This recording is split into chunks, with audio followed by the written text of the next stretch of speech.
Looks like it.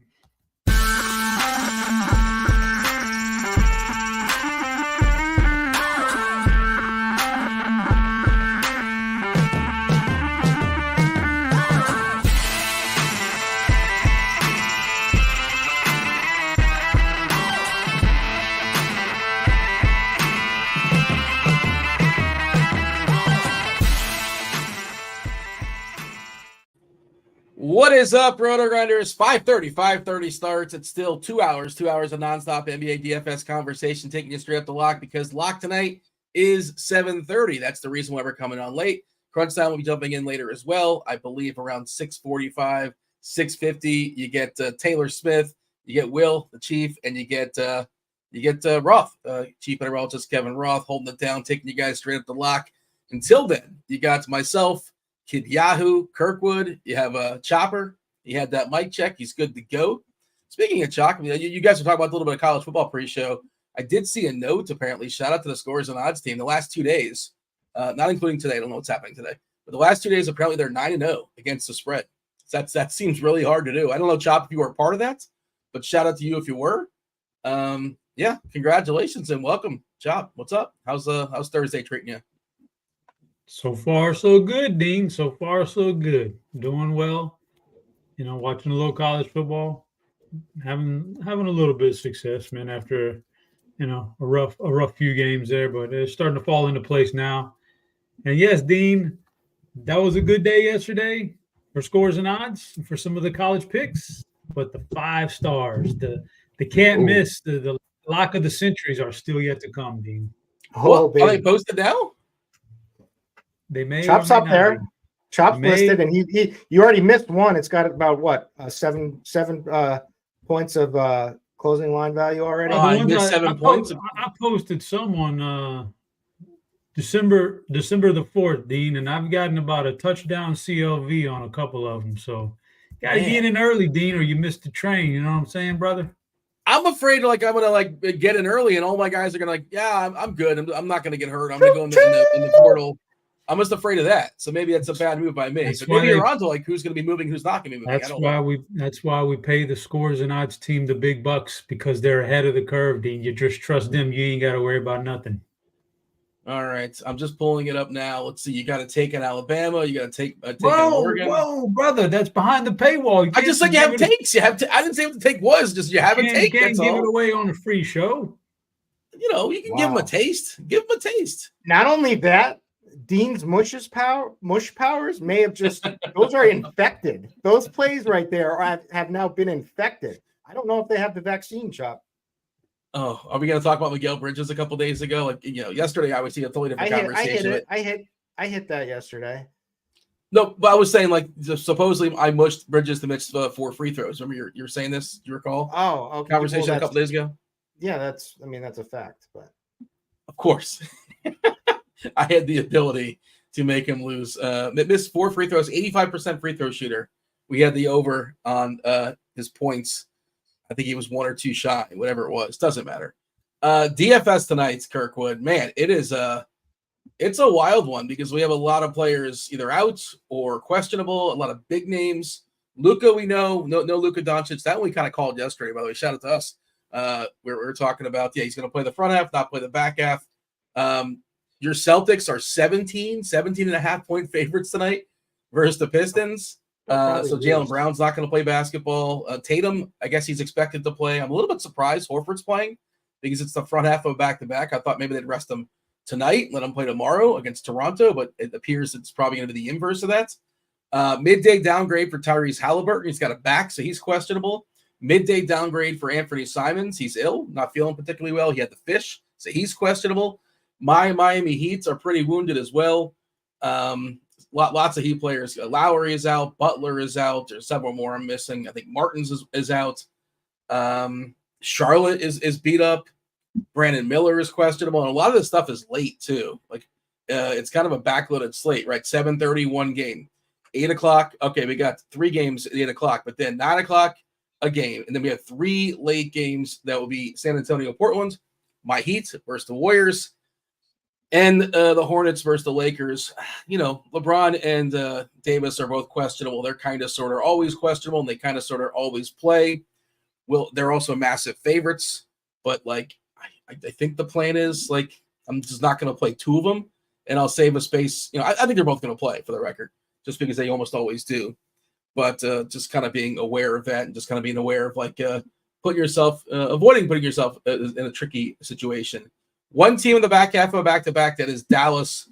There is 6 teams in the front end: Boston, Memphis, Denver, San Antonio, the Blazers, and the Hornets. Wembanyama is supposed to play tonight, and rest tomorrow is the word on the street for that one. How many minutes he plays, I don't know, because they've been kind of babying his minutes. So another tricky spot, but of course the matchup is spectacular. That's kind of sort of my screenshots. I will yield to Chop. Tell me what we're looking at here as far as the slate. We'll do our best, right, to kind of work through it game by game. But again, lots of stuff still up in the air. This slate can be flipped on its head multiple times before lock, even after lock, possibly. Yeah, lots of value, lots of cheaper players to turn to. It's wide open, Dean. It should be a wide open slate. That's all I got for you. All right, Kirkwood, what do you got? Give me something as far as this slate. What are we looking at? What are you keeping your eye on? Is there one particular body part you're like, well, this is the one we're monitoring the most because this can really shuffle my lineup? Cat, by the way, is questionable, but he's probably very likely to play. He's another one that's it's questionable, but yeah, some questionables are more questionable than others. Appears to be very likely to play. And Mark Williams is doubtful to the 9th game in a row. Again, they made this guy doubtful 3 weeks ago, whatever it was. He wasn't doubtful. He's been out, whatever. Just rule the guy out. Anyways, Kirkwood, what do you got for me? What I got is, first I'd like to say what's up to the chat. I want to say what's up to all my Juggalo Nation out there, all the Saskatoons that I'm friends with too as well, and especially my man Butthole Jenkins. Appreciate all of them, and I also appreciate whoever asked Kevin Roth to shout me out last night while I was watching Crunch Time. That was pretty funny. Anyways, this slate, and I want to give a shout out to Chop too, because we were on bad terms a couple of days ago. He let me down a few spots, but you know what? It's because I rushed it, I forced it, so I'm going to take the blame on that and not blame him. And he's locked in, dialed in right now. He just gave me a Rutgers winner today. So Chop Factors and college football is just getting started here. So I'm excited about that. 2 on touchdown props today too, Dean. Yeah, but I can't bet those because I'm in Massachusetts. Yeah, they don't. Yeah. I missed out. Hey, Chop, the Pop-Tarts Bowl starts in 4 minutes. Do you have a take on that? NC State versus Kansas State? My initial instinct would be rushing and a touchdown prop on Avery Johnson. Avery Johnson, the former point guard for the Spurs. Spurs. And the coach. He's a quarterback now for Kansas. There was a player with a foreign player who was from Springfield, Mass. I can't even remember who it was now because everyone looked up. He used to play in the same JCC I used to play in. I can't remember. Spur. I gotta look that up. I want to get the chat all riled up. Chat, tell me the best Pop-Tart flavor. I also saw the Pop-Tart trophy. I can end this right now. No, you can't. Not everybody's going to agree with you. Yeah, it's a fact. I'm going to give a fact here. The best flavor is the cinnamon sugar, the cinnamon brown sugar cinnamon one or whatever. Do you warm it up or you eat right out of the package? Warm it up. Yeah. And if you want to go crazy, if you really want to be crazy, you can put some butter on it when it's hot. Really? That's a pro tip for the people who've slummed Keith it. Says cherry, by the way. Charts. Keith says cherry. I think cherry is like the old school. That's like the chalk. That's like original Pop-Tart, is it not? See, Hoosiers knows cinnamon with frost in the chalk. Chop, you want to rebut that? You have a hot take as far as Pop-Tarts? No, no hot take. I like the brown sugar and cinnamon, lightly toasted, just enough to give it a little crunch. Strawberry is good too. The strawberry frosted, I just did a quick Google search, and number one is they won't show me number one. I gotta click the thing. Are you serious? Oh, frosted strawberry is number one. Blueberry number two. Are you serious? Blueberry? No. This is according to Delish.com. Brown sugar third. Brandon Wilcox saying I'm jaded. Probably dated a stripper named Cinnamon. I have never, but I have heard the name Cinnamon in the club when they give it up for Cinnamon, ladies and gentlemen. Cinnamon. Didn't Chop used to work that club? And I'm sure Chop has relationship, friendships with some of his coworkers. I once had an intimate relationship with a girl named Sugar from the club. So nice. Fun. That's a Chop fact, or is that a fun fact? Now, I just want to warn you, Chop, you're on probation if you don't remember this. Remember the last show that we did together? Things were a little. I gotta tone it down. I just want to make sure we don't get in trouble this one. Dean's steering us in the wrong direction here. We got to tone it down. I was talking Pop-Tarts. I don't know. You guys took it in a completely different direction. We know Pop-Tarts. Yeah, we know. But I'll get back on basketball. Blueberry number 2, right? Wild berry number 4, raspberry number 5. This thing is really like Big Berry got a hold of this article, is all I'm saying, because it's berry heavy, the top 5. I didn't even know they had wild berry and all those different berry varieties. But all right, first game. Unless we got anything else as far as the slate, we'll talk about it as we get through game by game. But tons up in the air. I do have another question. I guess it's probably a question. 7:30, Kirkwood, Detroit versus Boston. 233.5 total. The Pistons on their 26-game losing streak, whatever it is. It's a long, long time. They have not won since, I think, October 28th, I'm going to say. That sounds about right. It's around Halloween is the last time they got a W. Massive dogs, 17-point dogs here. Can I skip this game? There's only one game at 7:30. Maybe I get some news from 7:30, 8 o'clock. Of course, for Boston, they should shellac. They should pummel. They should absolutely just thrash this Pistons team. But what if the Pistons hang around? Because the Boston Celtics are always interesting when they're without some of their key pieces. There's no Jaylen Brown. Tatum expected to go. Everybody else could go, but no Brown. We're expecting that Hauser is going to jump in the starting lineup. Pretty condensed starting lineup. As far as Detroit, by the way, no beefs too. Isaiah Stewart's out with his toe. Ausar Thompson, questionable. No, he's probable with his illness. Killian Hayes, same deal. Expected to play despite the fact he's ill.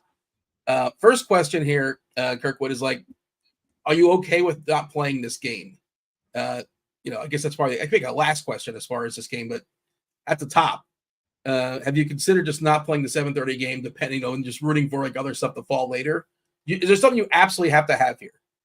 Well, this slate is bananas, first of all, and I'm at wit's end with it today doing content. I go to do my rankings, and then Luka gets ruled out, and then I write up Simons. Simons is now got a Q tag. It's just things are popping. Haliburton may be out. So there's a ton of news to come. So yes, this is a blowout spread. Absolutely, you can put this game away. But the Celtics, I wouldn't be shocked if they play down to competition for a while. And with Jaylen out, there's a lot of opportunity there. So the guy would be Tatum. I think Tatum's going to get his regardless in 3 quarters anyway. But it's whether you need him or not. You need that extra quarter to really get there. But I like Derek White.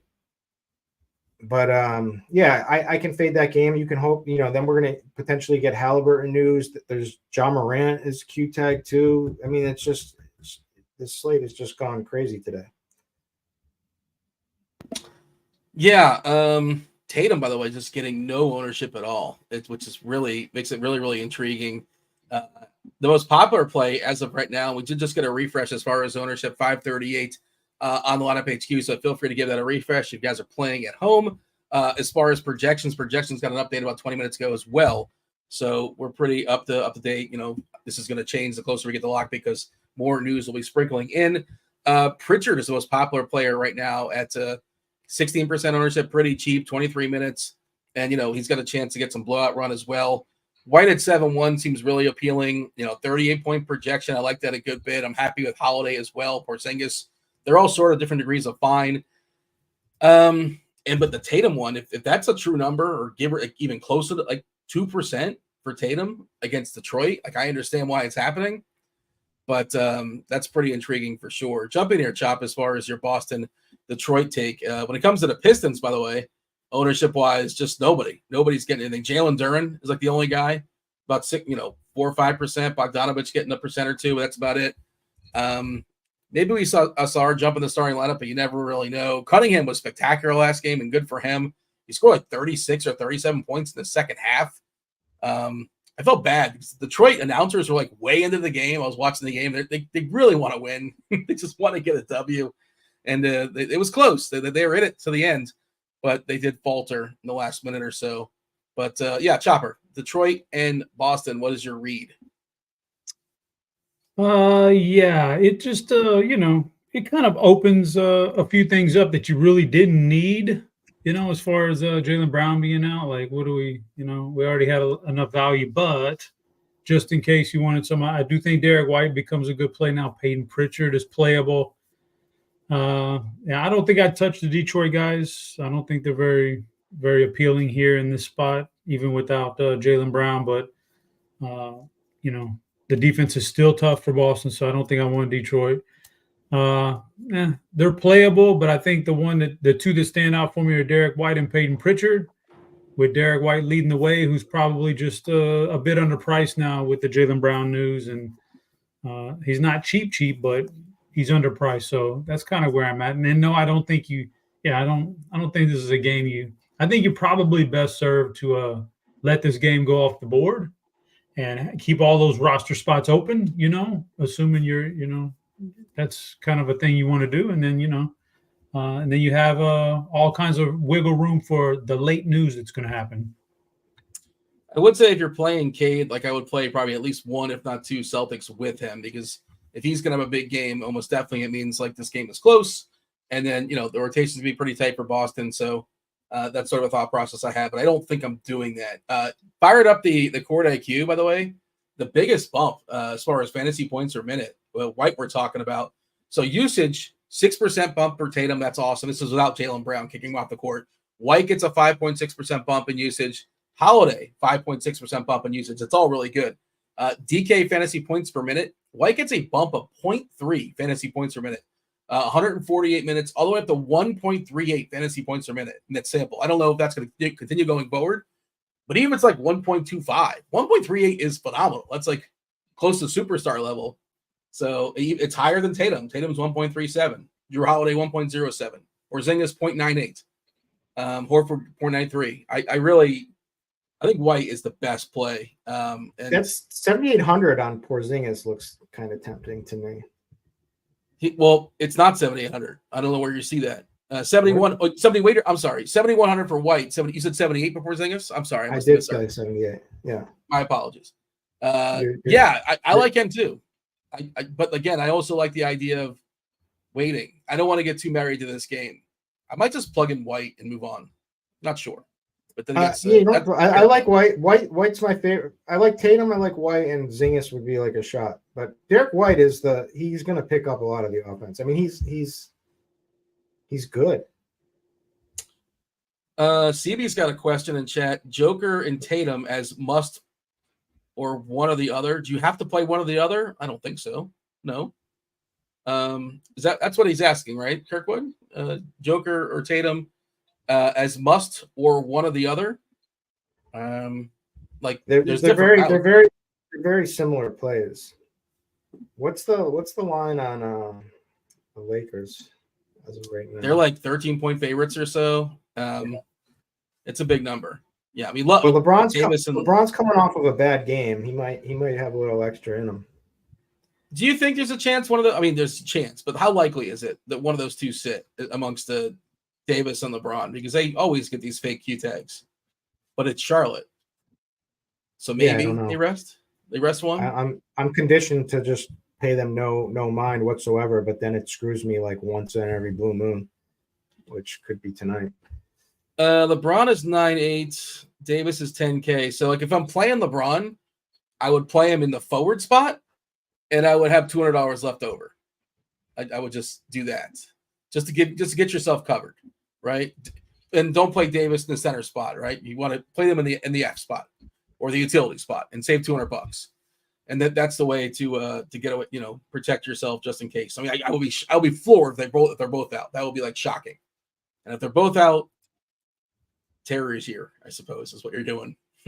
We'll see. Maybe at 10 o'clock you still have some time to mess with those games as well. But we shall move on. Let's talk about Indiana, the Pacers versus the Bulls. 236.5 is the total. It's high and it's tight because it's the Pacers and they play fast. They are 3-point dogs right now. Midday downgrade for Haliburton seems like a big deal. You don't really know if he's going to play or not. He tends to sort of play when he's Q, but they're already down. They're already without Bruce Brown, possibly Haliburton going away as well. The Bulls, no Vukovic. We saw Andre Drummond season. You dropped the old Barbara Walters, dropped the 2020. Zach LaVine is still out as well. We've seen Kobe White be really good. He's also talked about having a wrist. So he's kind of, he didn't want to use it as an excuse, but it appears he's dealing with something with his wrist for what it's worth. I'm not trying to say he can't play him, but, maybe that's going to hinder him to some degree. Chop, how high is too high? Is there sticker shock here? It's sticker shock with the Drummond. 7-5 on DK, 8-9 on FanDuel. FanDuel ain't messing around. For Drummond, 7-5 on DK. I think he's still like a cash game play, but you tell me. Drummond and the Bulls, where you at? Did his price jump up incredibly? Sure, yes, but I still think it's perfectly fine. I still think he achieved, especially on DraftKings. I think that he's like such a high floor, or his floor, I guess, could be low if he gets into foul trouble or something. But just generally speaking, for him, when he plays minutes, he crushes DFS these days when he plays, and this is a great matchup for him. I think the 7,500. It's perfectly fine. 8,900 on FanDuel with only one center spot. The only thing that's going to do is drive down the ownership. So I think he's a good play over there too, based on the ownership. So good play on DraftKings because of the price. Good play on FanDuel because of the ownership. I think he crushes. I think it's a matchup that's really suits his game well.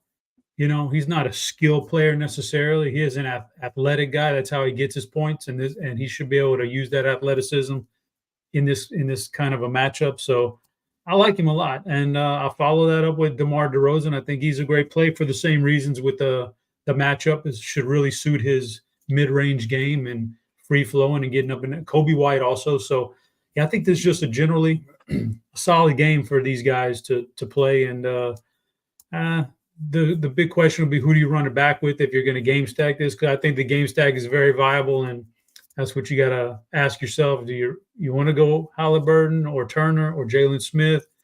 Buddy Hyde maybe shoots a bunch of three-pointers and gets hot tonight. But I think this is a very, very intriguing game stack, spearheaded by Drummond and DeRozan and Kobe White on that one side. I think you could play all three of those guys in the same lineup in any format. I think they're all solid, man, with this game type. It would really open up if Haliburton doesn't go. We do it with if-then. If Haliburton doesn't play, we're projecting 26 minutes for McConnell. He would spike up 26 minutes, 32-point projection for DK for FanDuel as a median projection. He would be a positive FanDuel value, a positive DK value, really positive value, probably jumping in cash lineups. Nembhard would look pretty solid as well. Nobody else really. Jalen Smith will be a slight FanDuel value. We did see him jump in the starting lineup. They benched Obi Toppin. He's center and center only on DK. Kirkwood, your thoughts here, right? Drummond getting 35%. I'm curious, what is Yahoo doing with him? They tend to be kind of slow, right? He's $13. It's $13. I mean, what are we doing? Yeah. Come on. I mean, I know. 100% owned, right? Like 99% owned. I don't know what the number is going to be, but you have to play him. You can't not play him. Drummond, DeRozan, both getting at least 25%. Kobe White getting 10%. Jalen Smith, most popular player currently in Indiana, but that could adjust if we lose Haliburton. All of a sudden, we would have McConnell spike up. Nembhard looks all right too. Nembhard seems pretty playable as like a mid-tier play. Currently, 5-5 on DK, 25-point projection. I would like him a lot more if they lose Haliburton. Right now, I'm not thrilled if I land there, but I guess I would play him if I had to, if I love everything else. You tell me, Kirkwood. Bulls. I don't get the Nembhard love unless maybe Haliburton's out. I mean, he's like there. He's just a defensive player, basically. But Drummond, I think on DraftKings and Yahoo is the best play on the slate. I agree exactly with what Chop said about his game is on pure athleticism. He's not very good, but he can straight. Yeah, he can, but he'll be. But it'll be. I feel like he'll play. I don't like a lot of centers sometimes playing against the Pacers, but the Pacers are 25th in opponent blocks. Could be a great block. He'll have a lot of chances to get some blocks, and he'll get a lot of putbacks potentially. I think in this spot too as well. So I got nothing. I mean, it's crazy how he was chalk the other night, and I mean, obviously I played him, but how he literally was the top scorer. Like chalk can move mountains. Like he was the day he's chalk, he was the top scorer on the slate. Like it's crazy. But anyway, I love DeRozan. Kobe White would be next. Haliburton would be the one preferred play. If Haliburton's out, do we have an if then going? But obviously then I just ran it down. Like McConnell is jumping off the page if Haliburton's out. That's not surprising. Somewhat surprising that like Turner not a positive value still. Miles Turner, that is. Jalen Smith would not be a positive value on DK. I know it's a different position. He will be a slight positive value on FanDuel, but it's mainly McConnell, Nembhard. Chop mentioned Healed. You got to catch him on the right night. This is a good 3-point defense, the Bulls. If you want to work that angle, but that's tournament stuff only. But yeah, it's McConnell is the big pivot, and Indiana's got plenty of dudes where like incremental bumps here and incremental bumps there, and nothing's gonna jump off the page. Yeah, I kind of like Patrick Williams on the Bulls side too as well. A bounce back spot for him. Played atrocious. He was doing the Tony Snell thing against the Atlanta. Actually, he shot 7 times, 2 for 7. But I think this the way that this game will break out and the run, I think a bounce back is a good play here for him. Maybe he got kicked to the bench. Is the thing is that DeSumo closed over him. Ayo played once he entered the game, and DeSumo was playing well. Once he entered the game, he never left. And, this will be a good matchup for both of those guys. To be honest with you. Well, they both can't close, can they? DeRozan, White, maybe Caruso, I assume closes. Drummond, I assume closes. Caruso hurts his knee. That might happen. Then they both can close. Yeah, I had a little bit of Williams last time too, and I was keeping an eye on. But DeSumo was playing well, and Williams was playing terrible. And that combination, I closed. That's just how that worked, and they won in the game anyway against Atlanta. But you're okay going back to Patrick Williams? I think this is the time to go back because no one wants to go back. And I agree. It seems like a good matchup too. Anything else here before we move on here, Kirkwood? Nope. I just got a question for Chop. Do we have any love on the Arizona-Oklahoma game? Any leans? My initial lean when I think about that game is the over, but still got a ways to go before it kicks off. I have to see who's going to be down and active and not. But my initial thought is like this game could go over, man. 59.5. It kicks off 9:15. Like you said, plenty of time. Kansas State scored, by the way. I don't know who scored, but they have a touchdown early versus NC State. Dean, real quick. You know who Andre Drummond is? What everybody wants when a starting center is out for his team. Andre Drummond is what everybody wants Paul Reed to be when Embiid is out, but it never works for fucking Paul Reed, man. Paul I was saying the other day, Paul Reed. The fact that they call him basketball Paul. B-ball Paul, what a Come on. joke. That's the worst nickname in sports, huh? Well, it's the rhyme scheme. Let's come up with a new name. Let's come up with a new name for him. Well, it's bad timing because he actually had a really good game yesterday. But like big picture, I think Reed's a little bit overrated by just the basketball world. They all want to see him get more and more minutes, and I think Montrezl Harrell might be one of the more overrated players too. He was kind of fun, but there's a reason why he didn't get a ton of run many times. But all right, I don't know why I'm taking shots at him, but just sort of thinking of like centers, backup centers that are kind of sort of somewhat overrated. How old is Reed? Is he still young? He could still be good, right? Or is he 22, 23? Do we know? He's 24. All right. Paul Reed, 24 years old. Let's talk about the Mavs. The Mavs versus the T-Wolves. There's a lot of like scheduled blowouts or potential blowouts in the slate. This is another one. 226.5 is the total. Minnesota's a 12-point favorite. Minnesota, I was going to say they're fully healthy. I'm assuming Cat plays is officially questionable. Dallas without Luka is a disaster. There's also no Kyrie. There's no Maxi Kleber. And you think they're like, oh, well, there must be a ton of value on this Dallas team because, they're without their top 2 scorers. And I don't know. There's some guys you can play like Tim Hardaway and Dante Exum, but they're not cheap. Exum 6'3", Hardaway 6'6". Josh Green came back yesterday. I don't like this. Derek Lively is dead to me. That guy, he got worked. Jared Allen destroyed him yesterday. He stinks. He's got hops. Pick. He's bouncing. Bad pick. He's young though. Isn't he still like 20 years old or something like that? Get ready for China, buddy. Did you see Jared Allen dropped like a 23-23 on him or something like that? Just annihilated him inside. I guess you're not going back to Lively. He's on the dead to me list, Kirkwood. He's done. Especially in this matchup, you're gonna get worked like that and then go against Gobert. Good luck. Yeah, good luck. Not that Gobert has these great post moves or whatever, but Gobert, Cat. There's a lot of size lurking. I don't like Dallas. Maybe if he cuts his hair, if he does something a little different with his hair, I might let him back on the squad. But that was our pre-show conversation. We were talking about barbershops for the few minutes before we jumped on air. It looks like we're going to see like Exum and THJ kind of chalky. 33% for Exum, 22% for THJ, and Hardaway's dealt with that back this year. If this game gets out of hand, which it can, he's probably one of the first guys pulled. Derek Jones, whatever, he's fine. He's going to play 30 minutes, but he's priced for guys going to play 30 minutes. He can't really get his own shot. Seth Curry can't really get his own shot. Like, he got to hit a bunch of threes. Somebody's got to set him up. Who's going to set him up? I don't like the Dallas side as a whole. I just feel like this is like a collapse of the offense. It's a scheduled blowout. They're giving Luka a breather. I don't think I'm playing the Dallas pieces. Where are you at in this, Chop, as far as Dallas, Minnesota? One of my stands is I don't think I'm in on Dallas. I think this game just kind of gets out of hand and probably not playing anybody.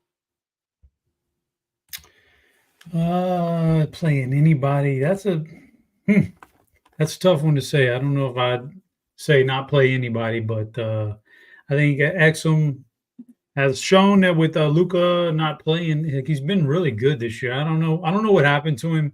He's making shots now. I don't know how he's making shots now as opposed to any other year in his career, but he's making shots and it's paying off. He's been really good. He's been really productive without Luka. So I still think at 7,500 on FanDuel, 6,300 on DraftKings, he could slide into some tournament lineups for sure. Hardaway's getting a good projection. I don't like him as much. I mean, there's a lot more inconsistency in his game, but he's still in play. And then everything else for that, everything else is kind of off the table here. I don't know if I'd be rolling with any Minnesota guys in a potential blowout here. And so, I don't know, Dean. I'm kind of on Exum a little bit less on Hardaway. And then the rest of it is looking kind of ugly. I'll tell you, the Court IQ stuff is really telling me to play Tim Hardaway. He's got a bump of 16.2% in usage, which is incredible. All the way up to 40.9%. That's a monster number. It's only 111 minutes. That's the sample we have when you take Irving and Luka off the court. Also, it's 1.36 fantasy points per minute. So I don't want to walk back my take, but I guess Hardaway, like math-wise on paper, looks really, really good. Jaden Hardy gets a bump, but I don't think there's no guarantee he's going to play a ton of minutes, right? How many minutes we getting Jaden Hardy? We're giving 15 minutes to him, and he's 5'3". Because remember, he had a couple of big games, or at least one big game. He got a big price bump. He's not like 3 or 4K where you can throw darts at him. You got to really tell yourself a story with Hardy. Blowout and maybe just a little bit of extra run, positive efficiency. Kirkwood, what are we doing with this game here? Dallas and Minnesota. I like Exum. People forget he was a top 5 pick. He was atrocious for a couple of years. He went back overseas a little and got his head right. And rumor is he hit it off really well with Luka, and Luka's being like a mentor to him. So, which is funny because he's much older than Luka. But anyways, I think he looks good. I think he's a good, solid play. I mean, someone's going to have to score and create offense. And those are the two guys, right? Like Hardaway and Exum. So I like both of them. Like you said, I don't really Derek Jones Jr. maybe, but with Derek Jones Jr. against a team that protects the rim very, very well is a little scary to me. He'll end up chucking some threes, and so you'll probably see an air ball or two tonight too as well out of him. But Seth Curry could be could be someone I could get behind. Has Seth Curry had like one game this year where you're like, man, I'm really happy I rostered Seth Curry? Is he had one game this year like that? Could be tonight, Dean. I know I've rostered him a couple of times. I don't think it's worked out once. Let me see. Is he actually like had what one game? Somebody's got to get him open too. Oh, actually, you know what? Last time out, I guess it happened yesterday. I missed that. He hit, he went to a bunch of threes, 5 for 9 yesterday. Good for him. But besides that, basically, it's been uneventful. But obviously, this does open up some opportunity with the absence of Luka, the absence of Kyrie. And in chat, somebody mentioned that, by the way, Minnesota's really good defensively. Yeah, we're kind of burying that part too. And I was kind of like, that was part of my thesis of maybe I don't like Dallas at all. They might just put up like 90 points tonight. It could be a just stinker all around. Herbert, several people talk about AJ Lawson. He's not getting a projection really for us. So they're only giving him 2 minutes. That might change, but that feels like fetch to me. You're just trying to make that happen. You see, they're making a new Mean Girls. It's a new Mean Girls. Who asked for that? Yeah, new Mean Girls is coming out January. Get excited. That was all right. We got anything else here? We're moving on here. Dallas, Minnesota. How did that transition in? What did I miss? How did you get Fetch was a reference to Mean Girls. You've never seen Mean Girls before, the original? Certainly you've seen Mean Girls. Have I? I would assume so. Oh, Dean. Yeah. Big news, Dean. Big news in the world of movies. What do we got? Lindsay Lohan in that movie. Yeah, I've seen that. I took the Christmas break to go ahead and watch Die Hard for you, Dean. You watched it or you're going to watch it? I watched it. Can you give us a 30-second review on Die Hard? I actually thought, considering that it was made, about 35 years ago, it actually stands up a little bit to the test of time, which a lot of movies don't. So I get credited to that. You always got to take everything that made that long ago with a grain of salt. I thought it was a pretty entertaining movie. I didn't mind it at all. It was very interesting. And then there's the Die Hard debate. Is it a Christmas movie or is it not a Christmas movie? Settle it. Tell the people. I have to say, Dean, I think I'm going to classify it as a Christmas movie. Wow. And I was on the couch and I was watching it. And my girl was watching it, and she said, and we started to have a conversation. And I gave her my opinion. It's a Christmas movie, and she was arguing with me. It's not a Christmas movie, and we were sitting, watching the same movie. Everybody sees something different, but I mean, hey, it fits a lot of criteria. Not everything. A Christmas movie doesn't have to be about Santa or Rudolph or something. It can be just generally the time of year hit the mark. It had more than 2 to 3 Christmas songs in it. That's a big thing right there. Christmas references. I got to say, Die Hard is a Christmas movie. Now, let me ask you this, and I agree. I mean, I don't know how it's even a debate, but some people in chat, most are agreeing that it's a Christmas movie. Are you going to now jump on board for Die Hard 2, Die Hard 3, Die Harder, Die Hard with a Vengeance? Are you on board? Now you're going to be, are you all in? Are you sold? One is enough for me. I will say I will go. Oh, you're out. One is enough. That's enough for me. I've had my fill, but it was entertaining as I watched it for the first time. Okay, fair enough. The second and third one, I think, are pretty. I think they're all kind of pretty good. They're not terrible. They don't fall off dramatically, if I remember correctly. You know what it reminds me of, Dean? Because I like this guy's movies in current day. Yeah. Bruce Willis back then in that role reminds me of a little of a Jason Statham, and I like a good Jason Statham movie these days. I thought you were going to say it reminds you a little of me or something. I thought a little Kirk Dees. Bruce Willis reminds me a little of Kirk Dees, Dean. If you didn't know that. What is a good Jason Statham movie? Like the Meg? Like I don't know what are the good Wrath Jason of Statham Men. movies? He was in Wrath of Men. He's in the Furious. One of the Furious. Some movies. of the recent Fast and Furious movies. Oh yeah, Jason Statham got some. Oh, he was in The Italian Job with Mark Wahlberg. Oh, that was a good one. He was excellent. I haven't seen that. I think I saw that in the theaters and never saw it again. Should I revisit? It's been like 15 years, right? That was a long time ago. That one still stands the test of time right there. Okay. I didn't know. The Bank Job, I think, is one of his bigger movies too. But we shall get back on track. Atlanta. No, not Atlanta. That will be Utah. Utah and New Orleans. This is an 8:00 game. The last 8:00 games. 239.5 is the total. New Orleans is a 9-point favorite here versus the Jazz. Utah Fontecchio was just upgraded to available, so one more potential body. Who knows how much run he'll get, but he's available there for Utah. Everybody's healthy for Utah, which to me is a big old mess because good luck projecting Utah minutes, and nobody really gets a ton. Marketing can, but like he's also priced that way. Long way of saying I don't like Utah, just as a general thought. And New Orleans is fully healthy too. Larry Nance good to go with that rib, and Matt Ryan's out. He's got that elbow, but he's not really a rotation player anyway. Kirkwood, this feels to me like one of the more uneventful games. Utah and New Orleans. You can play Zion. I think Zion's fine. He's got a pretty good price, but overall, this is mostly a scratch out for me. You tell me.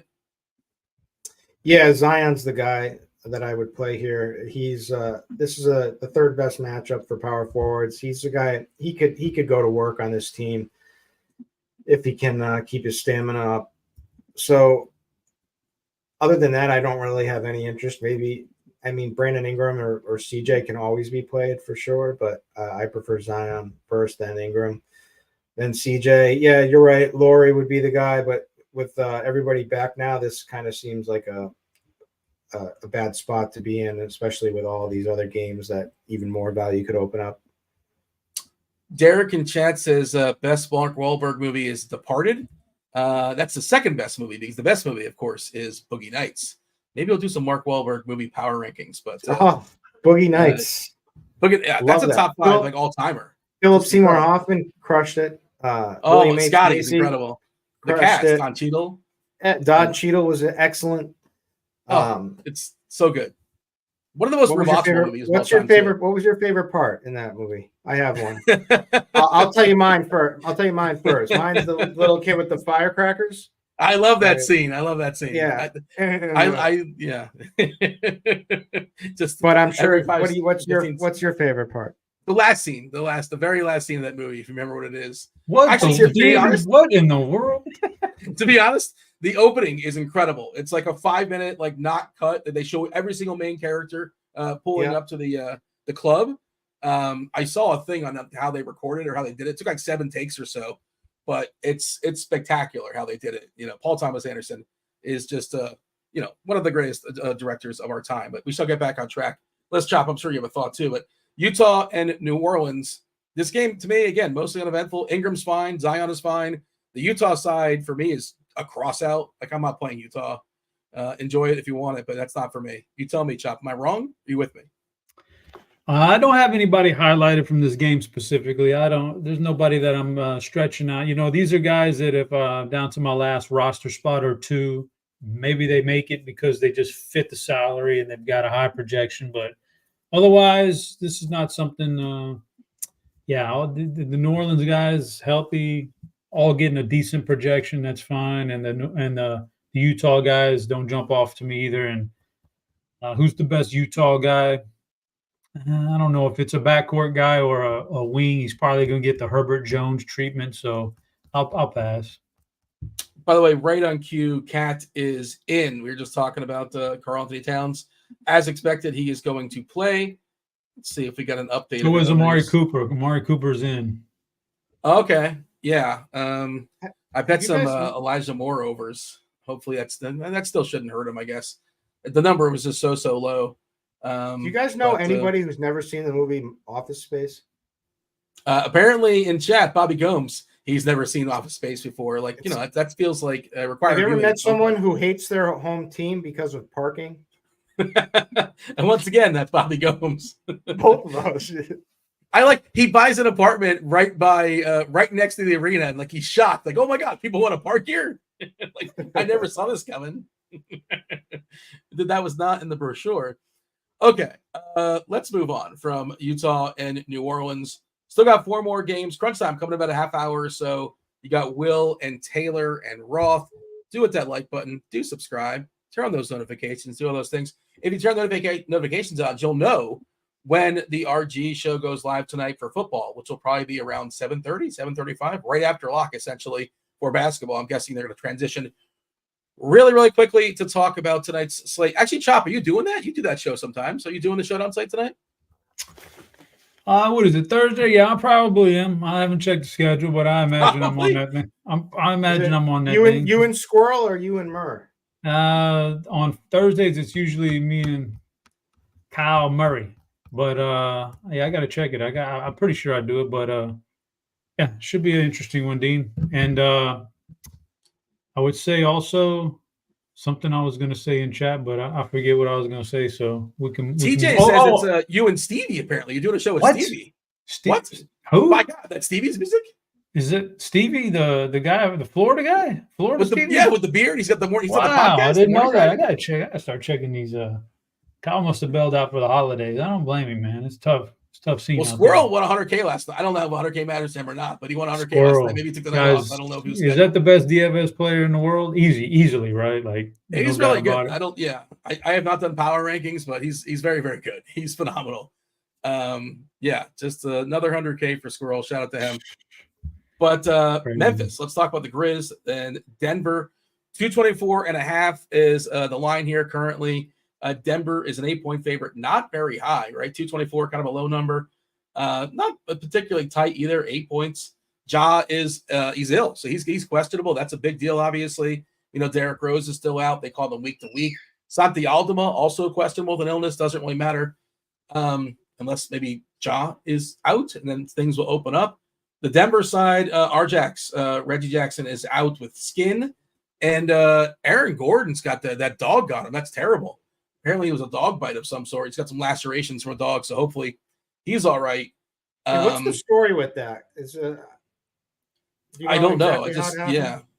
I don't know. I mean, I know what the Vegas line is on what dog it was, but yeah, I don't know. Just hopefully, apparently it was pretty serious. His dog, or don't know. Yeah, I gotta look into that. I don't want to get. I hate when dogs get a bad rap over things. Sometimes I just want to make sure it's all. Yeah, I don't know the backstory either, and hopefully everybody's. Hopefully he'll be fine. The dog's. I've got for another. We got to go. Unless you guys want the story, I've got a Pitbull story. Just if you want it, I'll tell it. If not, let's move on to the game. Does the chat want the Pitbull story? We'll throw it out there. We'll give. We'll get get some answers, yes or no, or maybe. And then we'll circle back on it. But let's talk about Denver and Memphis. Again, it's kind of tricky with not knowing about Ja as far as the Memphis side. Do we have an if-then for Ja? I think we do. We do. Yeah, so basically Triple J and Bane would get some more usage shuffle their way. We did see Marcus Smart come back last game and played pretty full minutes. I think he played close to 30. So, I think it's just I don't know if there's going to be one guy that kind of rises amongst the nonsense. Probably Vince Williams would be the best option. He's the one that's projecting the best too, but not even projecting spectacularly because his price is not at a chance to come down because Ja has not been around long enough. But he's fine, right? If Ja does not play. But I'll throw it to you, Chop. Do the best you can with Memphis and Denver. Certainly some value, potential value. Some guys rising. Porter looks the best for the Denver side in the absence of Gordon. Yeah. To answer a question in chat here from the Carolina guy, I believe it was. He's a FanDuel player, and he says, who's my favorite stud or studs FanDuel GPP large field? I mean, in the NBA, you're just going to have to eat the chalk sometimes. So large field doesn't mean as much. Like on tonight's showdown in football, it'll be way different. Get away from the chalk. Sometimes you got to eat it over here. It's Michael Porter. It's from this game. My favorite one out of all of them on FanDuel. He's still super cheap. He's really cheap on DraftKings. That should I don't know what his own. Yeah, his ownership's going to be off the charts on DraftKings. You're going to get it a little bit better on FanDuel because of the position restrictions and the higher price tag. He's a smash guy though, man. He's without Aaron Gordon tonight. He should be great. So he's my number one player from this game, no doubt about it. You could save a little bit with KCP if you wanted to go that route. I don't know if you need to, but it's there. It's in your back pocket. And, Jamal Murray's okay. Jokic, we know those guys are fine. Since Ja's come back, he's fine. If he plays, I assume he's going to be fine. He makes Bane really good, too, scoring the ball. So Bane's fine. And Jaren Jackson always potential. So this is a pretty neat little game stack here with the way Memphis is being able to compete with Ja in the lineup if Ja plays. So, but Michael Porter Jr., favorite player from the game. And on FanDuel, he's a guy I'd be having in my lineup. Ja's been very good in his 4 games, 34% usage, 1.41 fantasy points per minute, really, really solid. Again, keep an eye on the news. We'll do our best to keep you updated, if not us. Crunch time, he's currently questionable with an illness. Jump in here, Kirkwood, your thoughts as far as Memphis and Dallas. Yeah, it's wait and see here with Ja. I mean, they look like a much better team now. I've been betting them with Ja back and now with Smart back too. So it just comes down to whether it's playable. Like we may get some value if Ja's out. But Denver, I think this is a perfect slate to play Jokic because I think he's going under-owned.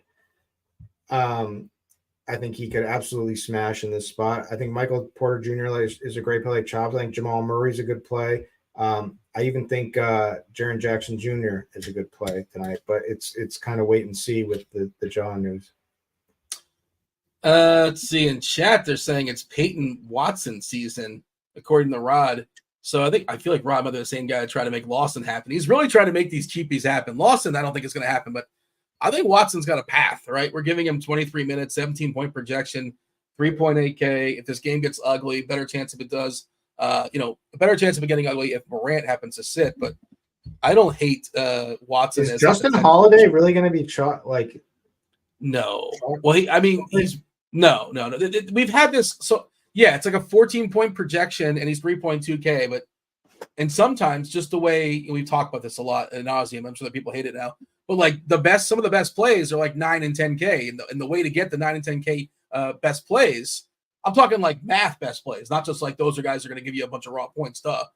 But the way to get them is guys like Justin Holiday at 14 points, and I personally don't like going that route. I do not let 14-point projected players in my pool unless I can justify whether there's a chance or think of a path of like, well, this is how it could get better. Like that guy yesterday for Brooklyn that was 3K.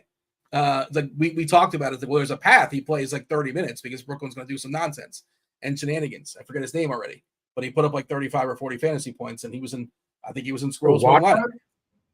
No, not him. A person I've never heard of. I think I can't remember the other guy. He was still minimum 3K. I played some Wofford. This other guy I didn't need it was the problem. I wish I needed it, but that's the point. Like you can kind of tell your Armani Brooks or something was it? No. The guy's name was Wilson. Jalen Wilson. Yeah. They call him up from the G League. Yeah. And I can't tell myself that story on Justin Holiday. Like, what is Justin Holiday's ceiling? Is kind of like what I'm getting at, right? It's just what is the path for him? He's a 0.65 fantasy point minute guy, 10% usage. Like he might play 25 minutes, okay, and what? He gets you 17 fantasy points if you're really lucky. So, and the floor is rough. So I that's not for me. That's not for me. If you want it, by all means, take it. Yeah. Chop, are you playing Justin Holiday? I'm guessing you feel the same way, but you tell me otherwise. I don't like those kind of players. No, that's not my cup of tea. I mean, honestly, I'm not really like full-fledged basketball yet. I'm still working on some football. But when I do get full-fledged basketball, Dean, a lot of times what I do on a good slate, like a bigger slate like this, I go in, and if you are not projected for like just a random number, 20 points, sometimes it might be a little bit less, a little bit more. If you're not projected for like 20 points, I'll completely mark you out of the pool. And if you're chalk, you're chalk. And I don't care if you're stone minimum. Like, that I want some upside. I want some guys who can score big. So, that's not my cup of tea. They're asking about Biyombo in the chats, giving him 24 minutes, center and center only. He's 4.5, chopping those center minutes with Xavier Tillman. I've not really considered Biyombo. Anybody got a Biyombo take? He's not going to be owned. I don't. Yeah, he's had some ceiling games. I'll say that, but you got to kind of tell yourself a story on him. Anybody have a thought as far as Biyombo? I'm guessing it's probably a no from the panel. Against Joker, no thanks. By the way, Bobby Gomes in the chat is trying to shame me. He's calling me a cat guy, which like I grew up with cats. Wow. Okay, but like I don't have to choose. Where I'm from, that's fighting right there. It's fighting stuff. Where I'm from. Aren't you from the same place Bobby's from? That's what I'm saying. I mean, like I don't take it as an insult. Like I like cats. I don't like. Why do I have to choose? I like dogs. I'm allergic to cats. I can't like cats because well, your genetics chose for you. I guess that's how that works. I suppose. Yeah. But we shall move on. Right. We got 2 more games. We got plenty of time to knock this out. All right. The people want the Pitbull story. 3 more Let's games. get it. Let's give the Pitbull story. All right. I'll make it quick. Someone said so. All right. I'm a young degenerate kind of, and I'm not working at the time. I'm living in East Boston. I'm playing basketball all summer long with these high school kids and everything that were younger than me. It's great. I worked a little construction just because for a friend's project to help him out. And so I'd came home from work, and what I would do is I would go hit the teletheater, the track where all the TV screens where you bet on the horses and on what is OTV? Is that what it is? Yeah, OT. It's Suffolk Downs. I would go to, but it would always. It was Friday evening. It was literally early Friday. So it was like I got out of work at 4. It's like 4:30. I got paid. I'm on my way to the track, and I step out of my alley to go turn onto the main street, and people are running, and everyone goes, "Get down, get down!" There's a cop running with a gun. There's another cop running with a gun. This woman opens her car and she goes, "Jump in my car, jump in." I was like, had no idea what to do. So I jump in her back seat of her car. I'm like, and right before I do it, I looked and there was a pit bull running straight at me, a loose pit bull running down. So apparently what had happened was 2 pit bulls got out of this window, out of the window where they would like stare outside the window. And one of them bit a kid. And the reason they bit a kid, unfortunately, listen to the reason though. The kid was poking it with a stick, and which came out later. But you know what the cops did? So anyway, it was just madness. The cops shot the dog. They put the pit right bull in down. front, who went right in front of his window. He retreated back to his apartment, and sat there, and they ran up and they shot him, and it was awful. I was like devastated, but anyway, it felt like a Curb episode because it was like there were cops running. I'm thinking there's like a shootout or something, and the woman, she was like maybe like a 75-year-old woman that was like, "Jump in my car," and opened the door, and I was like, "What the hell?" Anyway, that was my story. This was not an upper. That was not a fun story, Kirkwood. I don't feel like when he said pit bull story, I thought he was talking about the rapper. Thought he had a good pit bull story. The funniest pit bull story about the rapper is Walmart held this contest where, like, I guess if you were you can get pit bull to play at your local Walmart, right? And whatever city got the most people to write and say, "Hey, we want pit bull to come play here," he's going to come play there. And the internet had some fun with this, and they all wrote in like Anchorage, Alaska, and they made him go to Alaska. I don't know. I don't know if it was Anchorage, somewhere in Alaska, basically. And good on Pitbull, he showed up. He's like, you know what? The people are telling me to go to Alaska. He put on a concert for like 30 people. I don't know how many people are in Alaska. Not many. Okay. Mr. 305, is that what they call him, Mr. 305? Yeah, Miami guy, represent. Yeah, so San Antonio takes on Portland. Some gross basketball here, but certainly some opportunities as well. 233 is the total. We know that Devontae Graham is not playing for San Antonio. It doesn't matter so much. We know Anthony Simons is questionable with an illness. That matters a ton because he looks like an awesome play. Probably a cash game play, a smash play today. Really, really good. One of my favorite spend ups, but he's questionable and he's playing at 10 o'clock. So have a plan. I don't know if he's going to play or not. DeAndre Ayton's out. Sharp is out. So plenty of usage to go around. He's going to take plenty of shots. If he doesn't go, Brogdon, I think, would elevate a good bit. Do we have an if-then on this? Let's see if we do. I don't think we have one. Certainly they would create one on the fly if the news happens to fall that way, giving a refresh. Oh, we do have one. Awesome. Yeah, so there will be 3 positive plays on DK. Brogdon will be the best one. Positive play on FanDuel as well, jumping off the page, a 43-point projection on DK, 42 on FanDuel. Brogdon will be spectacular. Is that just a straight pivot? Yeah, I mean, you have some salary left over, but that's worst case scenario. You move your Anthony Simons to Brogdon. If it's just like a 1v1, there you go. That's what you can do if you're kind of stuck. Jeremy Grant would look good too, although he's looked pretty bad overall, but like he's really cheap and his matchup's really good. And there's not many other shooters in the team. And we saw Duop Reith really get off last game, probably at his best game as a pro. Moses Brown drew the start, but he disappeared really, really quickly. Rebounded a bunch. That's basically all he did.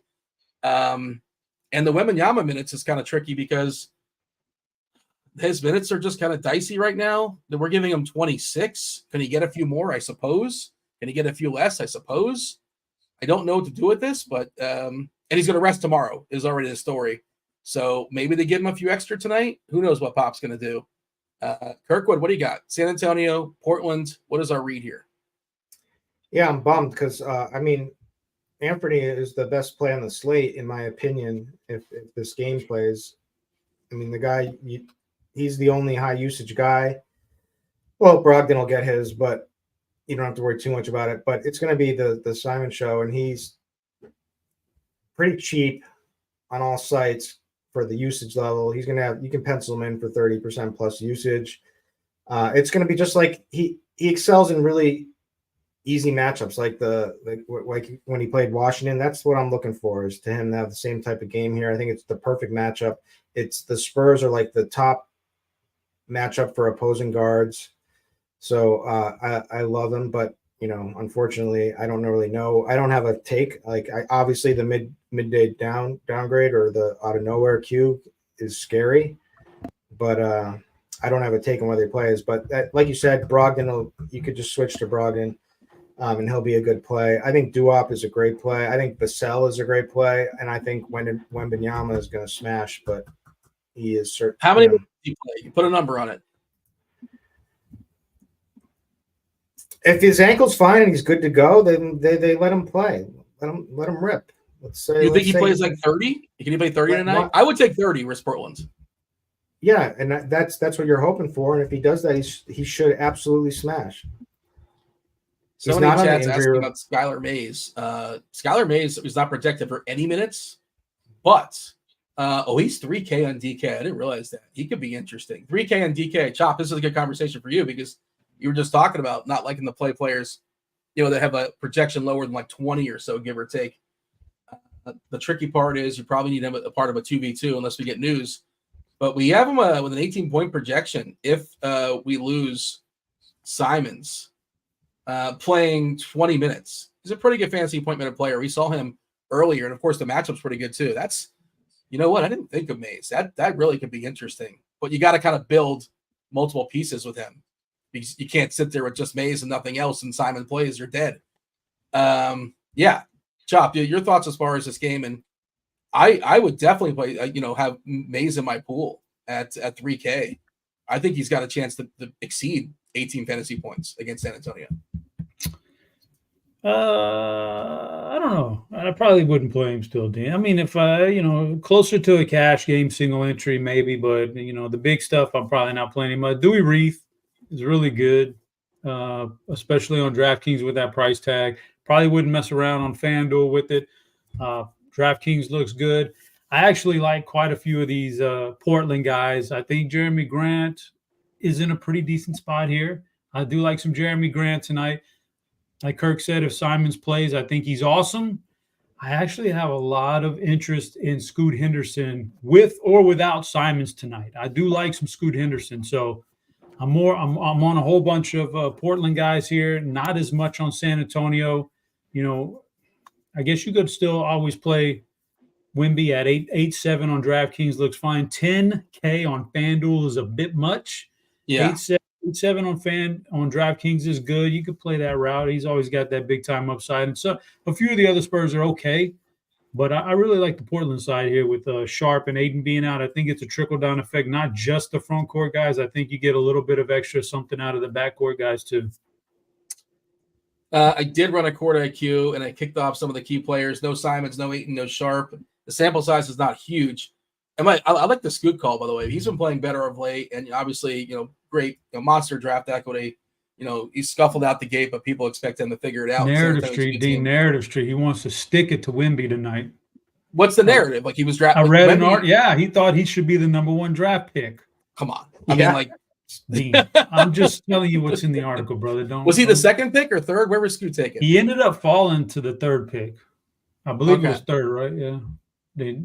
They went Wemby, and then they took for some reasons Charlotte took Brandon Miller too, I believe. Yeah. Okay. That's Charlotte always. Was that Jordan or is he gone? He's been gone for a while. They've done a terrible job drafting over the years. Maybe Miller can be good. We'll see. So Scoot, pretty good. You kick these guys off the court. 30% usage. That's an awesome usage. I know the efficiency has not been great, but I love that usage number. Hell of a call with Scoot. I want to circle that one. 0.96 fantasy points per minute, and Skylar Mays in 71 minutes, 23% usage. That's good too.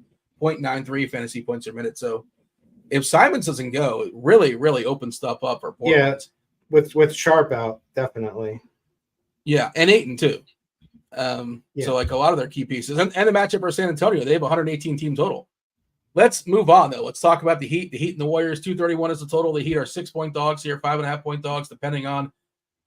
They are missing lots of players here for Miami. No Jimmy Butler, no Kyle Lowry. Officially, I think Josh Richardson's doubtful. Caleb Martin's not playing basketball tonight. Golden State is fully healthy with the exception of, nothing new with Gary Payton. Obviously, Draymond still on his suspension. Feels like a Jaime Jaquez season. Jaime Jaquez, speaking of the draft chopper, he's been spectacular. Heat culture, he fits right in. He's been spectacular. By the way, I just we're rocking the Juan Wick hoodie. He just came in the other day. Represent. That's his new nickname down here. Anyways, yeah. Wait, show me that again. Show me that. I missed it. Let me see. It just says Juan Wick. That's his nickname. You've heard of John Wick? The movie series. I've heard of it. Yeah.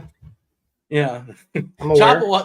If it's anything like Die Hard, I'll start watching John Wick in like the year 2057 or something like that. No, Dean. I've the only one I haven't seen is the latest one, John Wick 4, and I'm waiting to watch it after the holiday season. I've seen all the John Wicks. Pretty entertaining. If I didn't say Jimmy Butler's out too, that was if I did not say Butler, I'm bearing the lead there. But there is no Butler tonight. Some of the Miami pieces are kind of baked up as far as the price, but like they are going to play some pretty tight minutes, it seems. I saw somebody asking about how much Miami is too much Miami. I'll yield the chop here as far as the Heat. I don't think there's like one smash play, though.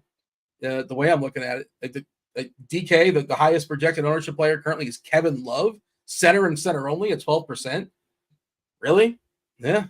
I mean, he's okay, I guess, but I don't like that. Duncan Robinson, okay, 12%. Bam at 10. Bam's awesome, but like he's going to cost you. And Jaquez, going to play 34 minutes. I think he's probably most interesting. He could pepper the box score, but again, he's not cheap. He's 6'3". Chop, what do you got as far as the Heat? Feel free to jump over to Golden State as well. Like you said, there's nobody jumps out, but they're all pretty good. I could play Duncan Robinson. I could play Bam, Tyler Hero, Jaquez, Kevin Love. They're all playable. They don't jump out. The price tags are pretty decent already, but they're fine. Whoever said in chat earlier, how many is too many? Yeah, I wouldn't go past 3, but I think 3 is okay. And then on the other side, I guess my favorite Golden State player is Podziemski. That was a pretty good draft pick. You got Golden State. You give them credit. Those fools. They're the anti-Charlotte. They can actually find some pretty good picks there, mid to late rounds. So he's a pretty good player. But I think as far as value is concerned, with his price tags and his role that he's defining in the team, he's probably the best Golden State guy. Chris Paul's okay. The rest of them, Curry's very expensive. Potential blowout, maybe. I don't know. So I don't know if I want to go Curry. Clay is very hit or miss. Yeah, so I'm not as much on Golden State. I do like the Podziemski though at FanDuel is mid tier and better price on DK. Yeah, a little bit cheaper on DK. Ownership's not going to be that much on him, no. So I could go that route, but the Miami, all of them are good, not great. Podziemski is projected for 26% ownership on DK for what it's worth. What a world. Kirkwood, quickly, we got to knock out Charlotte and the Lakers before crunch time comes knocking on the door as well. But anything you want to add as far as Miami Golden State? It's I don't know if we mentioned Hero or not. Certainly you can play Hero, Bam, Hero. They're well priced, but they certainly can get there. And I guess my favorite fringe player would be I shouldn't say fringe, but Jaquez. I wish he was a tick cheaper, but I think he's pretty interesting. Golden State, Miami, go for it, Kirkwood. I think it's a pretty good GPP game. I like the top guy. I like Curry. I like Hero. Hero, massive usage, massive minutes. Like they will play this guy as many minutes as he can possibly handle.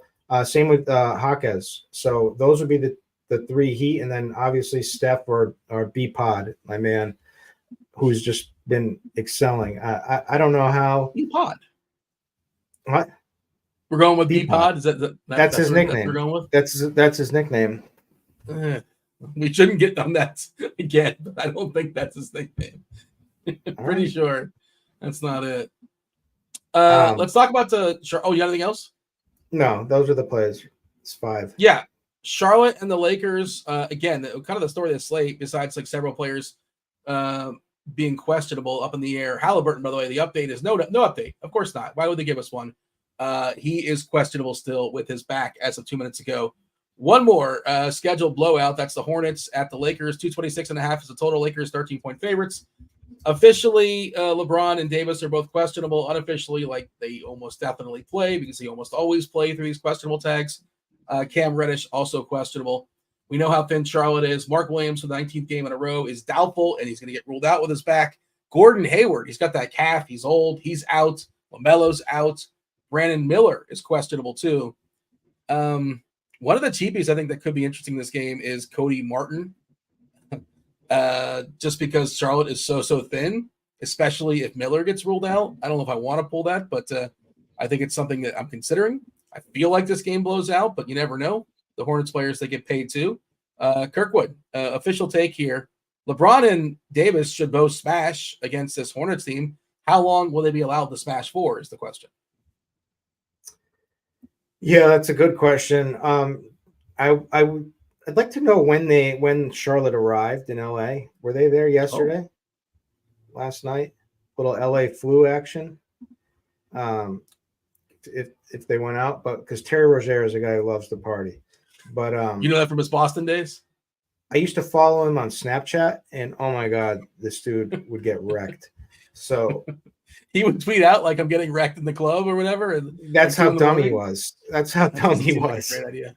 Yeah. And yeah, like it's a back half of a back-to-back for Charlotte. Where were they coming from? Where did they play yesterday? Do you remember? I don't see them playing yesterday. Right in the same city, Dean. They played the Clippers. Oh, they went out last night. Of course they went out last. Yeah, they didn't fly in or anything. They were in LA. Yeah, that was wasn't that 2 nights ago? That was 2 nights ago they played the Clippers. They've been hanging out for a couple days. So you gotta fade. You gotta fade all these guys. Honestly. You can't play Terry Rozier tonight. Why not just bet the Lakers? Yeah, but the Lakers. What? They should crush this team. All right, I'll bet them. That's it? You're convinced? That's all the sweating. Oh, wait a minute, Dean. No. There's equity of me blaming you if it loses. Yeah, that's a second. What is that? We can all bet the Lakers, and this can be our team. What is it? The ride? Squad ride? Let's do a squad ride with the Lakers, man. I like RotoGrinders.com /Discord. I like the LA flu theory. Let's do it. Squad ride. Have you been? I'll bet the Lakers if you guys bet the Lakers. Well, let's do it. And this will prove I don't have wishing powers. Oof. Yeah, it's kind of high. Let's do it. What's the worst that can happen? Yeah, why not? Let's ride. You've lost a bet before. You've lost a lot of bets. Oh my! It's 14.5. Hold on a second. That's tomorrow. Wait a second. The Hornets versus the Suns play tomorrow night. That doesn't make any sense. Oh, it's 12.5 on my book. 12.5. What's 12.5 here too. I'm in. Well, maybe the chat will come with us as well. Our own little squad ride as far as the show. The official squad ride play revolves around Bogdanovich. I'll tell you let's take Rozier unders. Ooh, we can exact a box that, right? There's a correlation with the Rozier unders and Laker win. We could single game parlay that. Yeah. Do you like LeBron or Davis if you're going to pick one? You have like a hard stand on this, Kirkwood? I don't. I think I want to think that LeBron, because he played so bad in his last game, that he comes out with a little fire tonight. But honestly, I don't know. It's not like the type of matchup or game to get up for. But I don't know. I really don't have a strong take. We should have crunch time knocking on the door shortly. You got Will coming in. We got Taylor coming in. We have Roth coming in as well. As they approach, Chop, give me the player that's going to break the slate. The a la the feel it in your plums play. How about that? I saw Butto hanging out in chat. I know it's more of like a showdown slate thing, but we can adapt that here tonight for Butto. What do you got for the people here, Chopper? Well, I say my fill it in the plums here. I've already given the FanDuel Michael Porter Jr., but I'll change it up a little bit for overall play, and I'll say I'm gonna go Jeremy Grant. I just feel like Jeremy Grant here. Let's get some Jeremy Grant in there. Okay, I have a hard time. I never get that guy right. But like in theory, it looks like an awesome play, especially if Simons doesn't go. See Jeremy Grant and raise him, Kirkwood. Come on, man. I got to do this. Yeah, it's the show. If this is your first show, you didn't see that coming? Like I asked Chop, you were also here the whole time. You didn't anticipate that? No, it's just the guys I like are chalky tonight. I think DeRozan is my favorite player on the slate tonight. Simons would be if he actually plays and is fine. Those are my two keys. I like. You think ownership gets pushed down? I guess depends on how the news comes in if he plays. Simons. I think Derek White is a great play too. He's my favorite play in the only 7:30 game. We got the Chief. We have Taylor. We have Roth. Important question, Roth. All for the field. The Pop-Tarts Bowl is going on. Best Pop-Tart. The Kirkwood, I think it was a chop. Somebody said it's not even a conversation. Like they just said, this is what it is, and that's that. What's the 1-1 of Pop-Tarts? Yeah, Chief, there's only like 3 answers, but there's a clear tier. First is like the cinnamon sugar. I think it's like brown sugar cinnamon. Bam! Number 1. Next, there's like an Oreo s'mores one. I think that's pretty good, like a s'mores one. And then classic strawberry is decent. But those are the only 3 acceptable answers. You nailed it. Taylor, Will, anything? Brown sugar was what I was going to say. I thought I was going to be like lame picking that, but it's definitely the right answer. No, it's the chalk according to this. It's so good. It might be the only good one. It's the only legitimate one. Chief, come on, Chief. My favorite is actually the frosted strawberry, but that's like top 3. That's frosted strawberry is my favorite. Yeah. And here's a pro tip for the people. A pro tip is if you got to toast them. I know people eat them cold, but that's not a pro tip. I don't. But no, the pro tip is to spread butter on them. That's the pro tip. That's all right. I thought the pro tip was toasting. They are called pop. Don't tell me. Let me give you the pro toaster. Put it in a toaster. Dean, breaking news, Dean. Amari Cooper is out. Amari Cooper is out. So in about an hour, we're going to be doing the NFL Showdown show. Please tune in with your questions. If you're looking at this show right now, stay on for crunch time. Then stay on for the NFL Showdown show and get your questions. Amari Cooper is out. We're good. We're golden on the Elijah Moore tickets. Should I feel better or worse about Moore? Because now they're going to concentrate feel better. He's going to target Moore all day long now. All day long. And it's a revenge game. Listen. I feel so much better about my Njoku receptions props that I got in at 4.5 like all day long. Man, that's a good bet. All right, we're gonna parlay this with the Terry Rozier under. All right, and the Lakers to win. Oh yeah, I've got Lakers to win. Terry Rozier less than 7.5 assists tonight for sure. We're gonna do that, and then we're gonna take the Elijah Moore. Or no, and then Njoku touchdown. How about a touchdown? Now you're getting too ambitious. You're asking for too much. You're asking for trouble. We got to get out of here, Kirkwood. Myself, Chop, Kirkwood. We do appreciate you watching the first portion. Now the official, the start of the FanDuel sponsor crunch time. You got the Chief, you got Taylor, you got Roth. Roth, take it away. Good stuff as always. Welcome to it, ladies and gents. It is Crunch Time, sponsored by FanDuel. Got to give a shout out here to Kirkwood because he mentioned Terry Rozier, big party guy.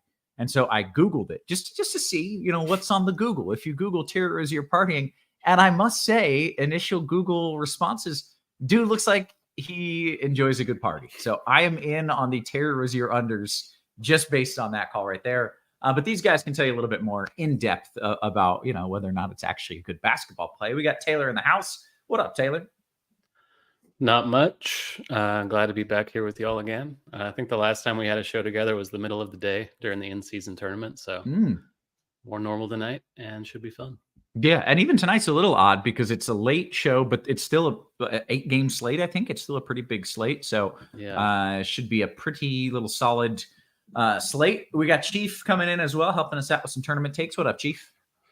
Nothing much, man. Doing good. Hopefully we can help some people take down a few duckies tonight, and I sure plan to. So hopefully you all join the party. Take down a few duckies? Is that what the kids call it these days? Take down a few duckies? that's throwback slang. Oh man! All right, this is before my time. Well, we're gonna help you take down a few duckies. A few people in the chat say, "Hey, where's Meansy? What's up with Meansy?" means he's our boss now. He doesn't show up anymore. I don't know. He might come back on some shows. He might not. Does anybody know? I don't know. We don't know. He's better than all of us. So. Yeah, he makes his own calls these days. He's it's the boss. above me now. Yeah, it's above me now. He might show up if he wants to, and if he doesn't, there's not a damn thing we can do about it. He'll probably pop on for a few more shows at some point. Anywho, let's kind of dive into this slate here. Taylor, you want to give me an overview of maybe what has broken and what we are waiting to break before we dive into the plays on the slate? Yeah. So Miami rolled out a bunch of guys earlier today. They are at Golden State tonight. Not a great spot. Really not a great source of value, honestly. Luka's out on the second half of the back-to-back. Jaylen Brown is out. For Boston, Vucevic still out. Aaron Gordon got attacked by a dog and is out. DeAndre Ayton, Shaedon Sharpe, Gordon Hayward are out. And news we're waiting on Simons, Haliburton, and Ja are the big ones, all questionable. Brandon Miller, yeah, definitely slate altering if it breaks a certain way. So keep an eye out for that over the next couple hours, I guess. Okay. Is somebody preheating an oven? Don't forget about LeBron and AD questionable every day. Okay. Right. Yeah. Was that a preheat oven beep that I heard in the background? That was my coffee machine. It reminds you for some reason like an hour after you're done. So okay, yeah, all right. Yeah. All right. Well, let's just jump into it, I suppose. I mentioned we've got 8 games. We've got news that has broken, news that is still to come. Taylor, where do we start on a FanDuel cash build here? So there's only one game at 7:30. It's Boston and Detroit, which has the biggest spread on the slate. There is value with Boston just because Jaylen Brown is out, but it's like Sam Hauser and Peyton Pritchard are the cheap guys that you might want. I'm inclined to just kind of wait on news and hope that some of those questionable guys sit out. But, you can play Pritchard if you want. He's cheap in cash. You can play Hauser. Ideally not, though, I think. I'd rather just wait. Nembhard is another value popping again tonight, just like he was the other day. He will look a lot better if Haliburton's out. He's not a great per minute guy with Haliburton on the floor, but Bruce Brown is out, so he should see minutes and start regardless. Dante Exum is another one that's popping into cash builds on FanDuel. Should start at the point for Dallas with Kyrie and Luka out, but that's another game with a big spread. They're at Minnesota on a back-to-back for Dallas, so it's not the most comfortable spot. Anthony Simons looks really good if he plays, but he got the midday downgrade with an illness, too questionable. I think slotting him into cash lineups makes sense because if he's out, you can just pivot down to Brogdon for a little bit less. And Simons looks good if he does play. Kobe White is another cash option at point guard. Usage boost with Vucevic and Levine out for the Bulls. Great spot against Indiana for sure. Happy to get to him if I can. Shooting guard Duncan Robinson's an option here. Miami shorthanded. Robinson may start, may not, but either way, he should see the minutes at Golden State. Exum, Nembhard, Tim Hardaway is like the staple here of cash builds on FanDuel, 6,400. Should see all the usage for Dallas as long as they can keep it close, which is a big if. But the salary is right, good multi-positional eligibility. Don't mind that at all for cash. Derek White is a Boston guy that looks good. You're actually like interested in playing him. It's not like Hauser or Pritchard where it's like, I guess I will play this guy. He's quite good per minute with Jaylen Brown off the floor. Pajemski, better value on DK than he is on FanDuel. Small forward DeRozan looks really good here against Indiana. Should lead the Bulls in usage with the aforementioned Vucevic and Levine out of the lineup. Tim Hardaway you can play here. Hauser if you must. Trey Murphy's not a bad value for New Orleans. They're playing Utah. Utah allows a ton of 3-pointers. That's kind of Trey Murphy's whole thing. So pretty good price tag on him tonight. LeBron is good if you can get all the way up to him. He looks great against Charlotte. Power forward AD. I think I'm not picking one. I'm going to side with AD here on the slate just because centers have smashed the Hornets for what feels like a decade. So great spot for him tonight. Jeremy Grant looks good, especially if Simons is out, but Sharpe and Ayton being out should clear usage for him anyway. So he's playable regardless of the Simons news. Zion looks really good on FanDuel, 7,900 against Utah as well for New Orleans. Yeah, he just looks a little cheap, and Utah is quite atrocious defensively. And at center, we're looking at Jalen Smith, maybe cheap guy for Indiana. Started the last game at power forward. Bam, if you're spending up, looks great with all those guys missing for Miami. Andre Drummond is 8,900 on FanDuel. Still good if you can get him. That Obviously, escalated quickly. Yeah, they did not waste any time on that. If you can afford him, he's great. Indiana allows the most points in the paint per game in the league. But he is quite priced up. Nick Richards and Duop Reith are fine if you're looking cheaper. Okay. Very good. Chief, let's talk about your tournament takes, your tournament thoughts as it pertains to FanDuel. How are you building? FanDuel's a little bit different for me tonight in certain spots, and I'm going to start with those spots. I do actually like this Miami Golden State game, and I actually like Steph Curry tonight. I mean, 8,500. I don't think he's going to get much ownership. He should not have the same type of defensive resistance in this game overall, just because of the situation. So at 8,500 for tournaments, I like him a great deal. Sure. Love Anthony Davis against Charlotte. Don't sleep on LeBron James here. Like, look, man, I've been a Hornets fan since God. That's all I can remember. I mean, obviously I grew up watching the Bulls, but I've always been a Hornets fan. And ever since LeBron James coming to, he just continues to torch the Hornets. I wouldn't be surprised if LeBron went for 60 or 70 tonight. I know that feels like a stretch, but I don't know, man. He just feels. I feel like he destroys his team every time he faces them. So I don't hate LeBron as well. In terms of the Portland Trailblazers situation, I mean, obviously if Simon sits, I think Malcolm Brogdon in tournaments is probably going to be. He may even get more ownership at 7K. So I don't hate that. I think another tournament play for me that's.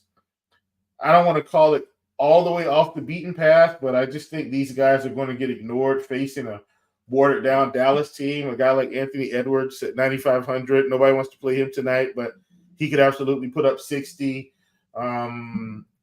Same thing kind of for what I would call the other Bulls. Like, we don't really want to play the Bulls. Like, I know Kobe White is probably more expensive than he should be, maybe, but he's still facing Indiana, who's seen if they get in this massive shootout, like he could put up 50, he could put up 60.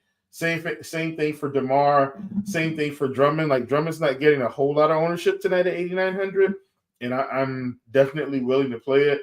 And then tonight might be the first time in a long time that I'm actually considering playing Jason Tatum at 9,800. I'm just trying to get a little different with guys that have upside in these bad spots.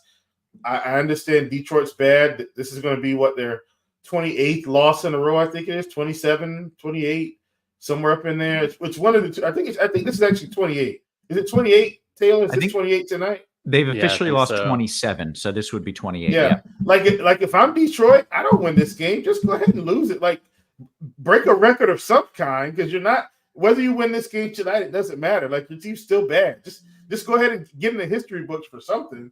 I'm slightly kidding, but so I don't hate Tatum here, just because I think this game may get ignored a little bit, and if Detroit's relatively competitive, like, Tatum could just have, I mean, he could score 50 real points in this game. So I like him as well. But definitely my favorite two games, just to kind of talk about that. Definitely Indiana and the Bulls, just because of the pace of that game. And I do really like the Heat and the Warriors. I probably like it a little bit more on DraftKings than FanDuel, but like, generally speaking, those are my two favorite games. Okay. I got a few questions about Cody Martin. I guess he must have just come back here. I'm looking at his game log. Played a couple games, 17 minutes his first game, 25 minutes the last game. Is there a reason to believe those minutes are going up, or was that situational? So they are without Hayward tonight, and Brandon Miller is questionable. So, yeah, there's like room for upside. I think he played like 25 in the last game. He probably wouldn't go like way past that, but Yeah, he's a fine value. I think you can play him in cash if you really need a punt. Yeah, I would say he could get to 30, like in the right situation. And Brandon Miller being out is probably the right situation. I think they'll play Cody over Ish and Nick Smith. I'm saying just in terms of like backup minutes or something. Like I think Cody plays more minutes than those guys for what it's worth. Okay, Chief, as I'm building here, what do I need to save for? Like, can I just lock in my lineup now? Or is there a couple things that, like, if this happens, I need to play this dude and he becomes the best play on the slate? If Marcus Smart plays and Ja is out, like maybe on FanDuel, maybe you consider Marcus Smart at 5,900. I will say this: if Ja is out, I'm not convinced Memphis is going to really hang around in this game. Like the Nuggets are a better team than Memphis today, and so this game could get out of hand late. But I wouldn't hate Marcus Smart at 5,900. I think that's about the only thing I'm really concerned about. I think we have enough all around, even if we don't get all of the news. Like, I mean, Luka's already out. We know about the Dallas guys, so I'm pretty set in kind of my approach here. Even if Simons plays, like Brogdon is still a good play with even if Simons plays, in my opinion. Now his upside may not be the same, but at 7K on FanDuel, I still think Brogdon's fine, even if Simon suits up tonight. Okay. All right. Good stuff. We should note the show, by the way, sponsored by FanDuel. You bet $5 on any money line, get $150 in bonus bets if your team wins. For New Year's in Arizona, Colorado, Illinois, Indiana, Iowa, Kansas, Louisiana, Maryland, Massachusetts, Michigan, New Jersey, New York, Ohio, Pennsylvania, Tennessee, Virginia, West Virginia, Wyoming. Terms and conditions apply. Must be 21 and up. Gambling problem. Call 1-800-GAMBLER. Shout out to our sponsor, FanDuel, keeping this show free. And if you are watching this show for free, hit us with a little thumbs up. Hit us with a little like. That's how we're going to keep this show free. With that, we can roll it on into some DK. And Taylor, why don't you walk me through maybe what's different there, and then just walk me through a build on DK. I kind of like where I'm falling here. Yeah, so on DK, Duop Reith is like the really obvious value for Portland with Ayton out. He's quite a bit more expensive on FanDuel than he is on DK. He's only 38 on DK. Came off the bench behind Moses Brown in the last game, but he did play the vast majority of the minutes. Wouldn't be a huge shock if Reith just started tonight. I don't know why they messed with Moses the other night if they weren't going to play him, but very obvious cash value, center only. And then Drummond is only 75. Only 75 seems a little underpriced for, he played like 38 or 39 minutes the other night with Vooch out. Better matchup tonight. And I think on DK, you're just cramming them both into cash builds and going from there.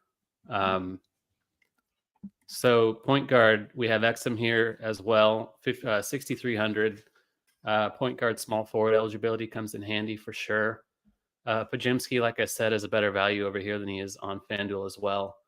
Looks really good against that shorthanded Miami team tonight. He's still underpriced on DK. Derek White, pretty easy to get to. Big usage boost with Jalen off the floor. We did get news that Horford is starting. We thought Sam Hauser would start this game for Boston, but it's Horford. I don't really think that moves the needle a lot. Horford's the first guy to the bench if the game gets out of hand. And last I saw, it had a 17.5 point spread. So I don't think that's impactful news for Horford. It does take me off Hauser a little bit more.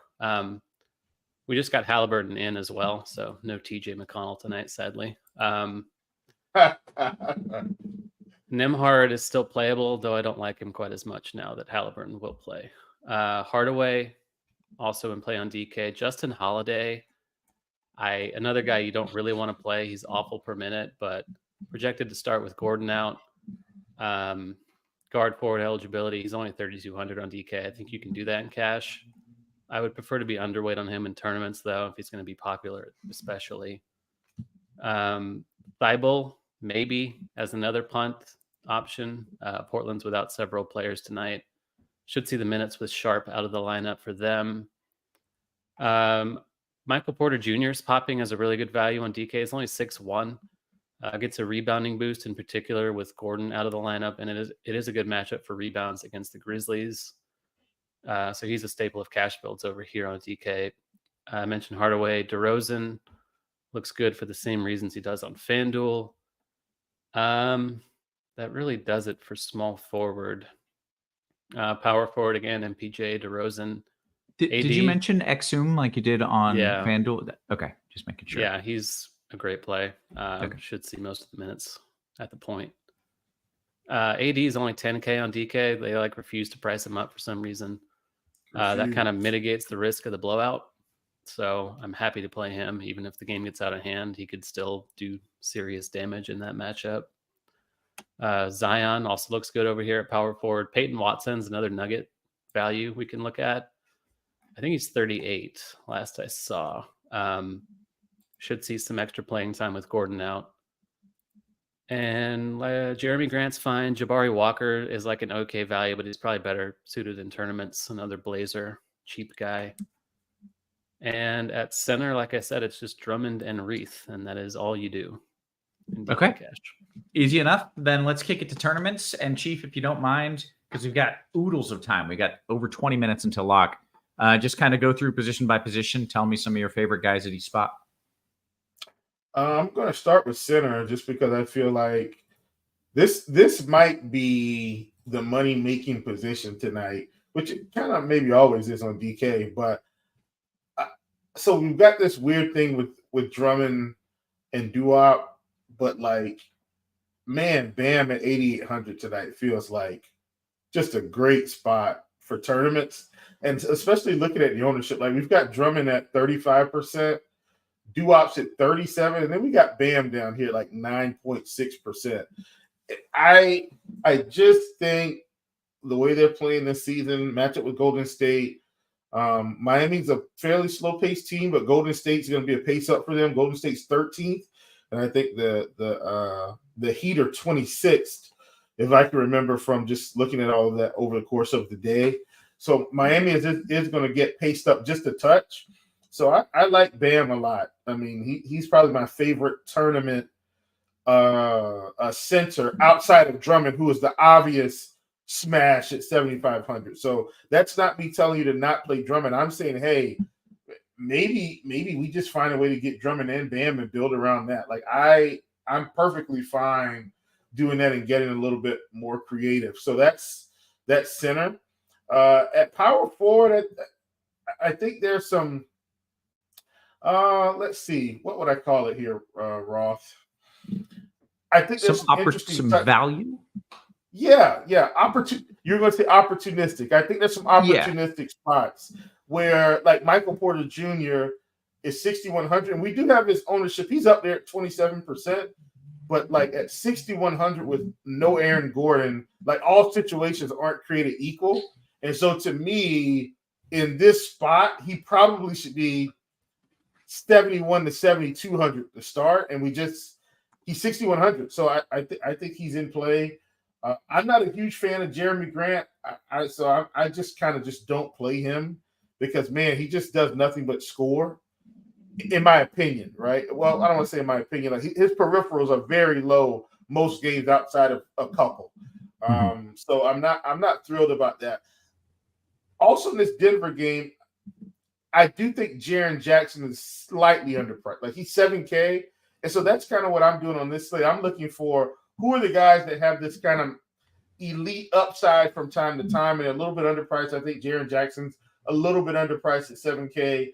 His ownership's at 6%. So he's a guy that I like. I don't mind Jaime Jaquez from Miami because I do really like that game as it has come about. And so those are a couple I like at power forward. Moving to small forward, I don't think it's a secret. I talked about the fact that I did like LeBron tonight. He's 9,800, so LeBron is a guy I get it. I do still like Tatum.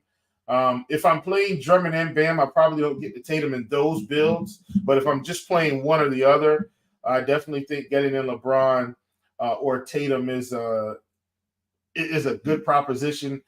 We did talk about Trey Murphy. I don't hate Trey Murphy in this spot either against Utah. Utah is just, such a bad defense. Cody Martin is another way to get some salary relief at 3,800 on DraftKings. It might even be a little bit more valuable on DraftKings where you probably need a little bit more stars and scrubs build. This is going to be a bad play but I think it's the right play. Like, look, man, I know Andrew Wiggins hasn't done much this season, but the price, like he's starting to get to this price where I just feel like we need to play him. Like he's 4,900 in this spot with Miami. If he happens to get 30, like if he just runs into 31, 32 minutes, happens to have a good night, like this could be a tournament winning play. So this is not me telling you to, load up, but I'm saying in mass multi-entry where he's 49. I mean, the ownership on him is 6%. I mean, you could get him at 15% of your builds and not feel really bad about it. So I want to bring him up. I just think he's a little bit too cheap, despite the bad performances. We talked about Podziemski from Golden State. Once again, I love this game, 5,700. I think he's great. Derek White, we know he's underpriced. Ownership on him, though, only 15%. It's probably my favorite Boston person on GK as a result. And I think the last time Roth I was on, we had this same situation, if I'm not mistaken. But Tatum was out, and we were talking about him and Brown and him feeling like he was overpriced. But I'm like, no, he's really not. But he's not. He's awesome. Yeah, his usage, he's I around freaking love 30%. Derek White. He's incredible. Yeah. So he's in play. I like Drew Holiday as well. Once again, I still like Anthony Edwards on DK. Still like Steph Curry on DK. I do think those guys are very viable. And then we get the point guard, and point guard is really interesting for me because I think you kind of have to determine which one of these mid-range guys do you want to place there? Because you can get Derek White there too, but like, do you want to play Exum at point guard or small forward? Do you want to play Drew Holiday at point guard or shooting guard? Do you want to play Chris Paul tonight at 5,700? Do you want to play Malcolm Brogdon at 7,400 if the situation calls? So like and Brogdon you can get at shooting guard as well. Do you decide that you want to play, and you won't hear me say this often, do you want to play the Scoot Henderson semi-revenge narrative? You didn't draft me at 5K. I just think there's some interesting spots at point guard, and a lot of the ones I like can be played at shooting guard as well. So I think you've got some really good flexibility there in this particular spot. I wish a couple more guys was out and I could play some Jaden Hardy. Overpriced Jaden Hardy, I might add, but not enough guys sat for me to be able to pull the trigger on that. So there you have it. Okay, very nice. Taylor, I'm looking at my tournament build, and I'm trying to figure out how chalky it is. What is the most expensive guy you have in a cash build on DK? I think it's AD 10K flat, but not a must. Like if, let's say, Bam, I'm just coming in here with like a great play too. 8K, 8K. I'm just like peppering that range. I don't have any spend ups. Yeah. I didn't know if that was the chalk or not. Like if DeRozan and Simons are your most expensive guys, I think that's okay. That's pretty much, it's kind of along those lines. All right. Very good. Quick question on Wemby here. Is he still on a minutes limit? I can't play Wemby, right? I don't trust it right this minute. I mean, he's played what at most 25 minutes. I think I've mid-20s games, maybe. And we've got him projected for 26 for what it's worth. And we still have a 40 fantasy point projection, which tells you how great of a fantasy point per minute play he is. If he just gets 30 minutes, I don't think we have that right now. Okay. All right. That's fair. Let's dive into some QQs. We've got about 12, 13 minutes here until lock. As per usual, I'm going to start with the RG Discord and see what we've got. Not a lot of questions. What's up with the RG Discord? Get in there, guys. Here we go. DK Cash, how dangerous, and he put it in star, how dangerous in DK Cash is it to not play DeRozan, Kobe White versus Indy in cash? I think you do want DeRozan especially. I don't think White is a must, but I'm curious to know what he's doing if he's not getting DeRozan. I just feel like he's a pretty safe play with a high floor in that spot. Okay. FanDuel GPP and single entry question for you, Chief. Fading games that are, according to Vegas, to be blowouts. Is that a good and simple way to differentiate from the field tonight, Chief? Fading games that are supposed to be blowouts? So that's the Detroit game. They're supposed to get blown out. That's there was one more. Dallas. Dallas. And Charlotte. Okay. Are all double-digit spreads? I don't think so. I think the problem is most of these are bad defensive teams, and even in 3 quarters, like as an example, because Derek White, somebody we talked about, in 3 quarters, Derek White could have 40 fantasy points. So I don't think fading in a general sense is the right perspective. I think maybe not trying to get too much exposure. So, like if you've got Drew, Derek White, and Tatum and Porzingis, I probably just play one of those guys out of the 4 in lineups. I probably don't play 2 of them because someone may not get there and the other 2 could absolutely smash. So put them in a group, just play one out of the 4 and go from there. Okay, great. FanDuel cash question. Taylor, this one's for you. It's a 3v3. Pritchard, AD, and Jaquez, or Simons, LeBron, and Hauser? Both of them have those cheap Celtics. I think I'll side with the AD one with Pritchard and Jaquez. Okay. FanDuel GPP, which teams, Chief, would you limit to a max of 1 player in a lineup? You're kind of talking about that with Boston a little bit. Yeah, Boston, the Timberwolves, Denver, probably the Pelicans. That's probably the Lakers as well. Okay, great. What else do we have? Still in the RG Discord, but get those questions in the YouTube chat. I'm coming to y'all pretty shortly here. DK Showdown question, PJ Washington or Nick Richards? He says, ask Chief. He's the Charlotte guy. PJ Washington or Nick Richards, Chief? If I had to go right now,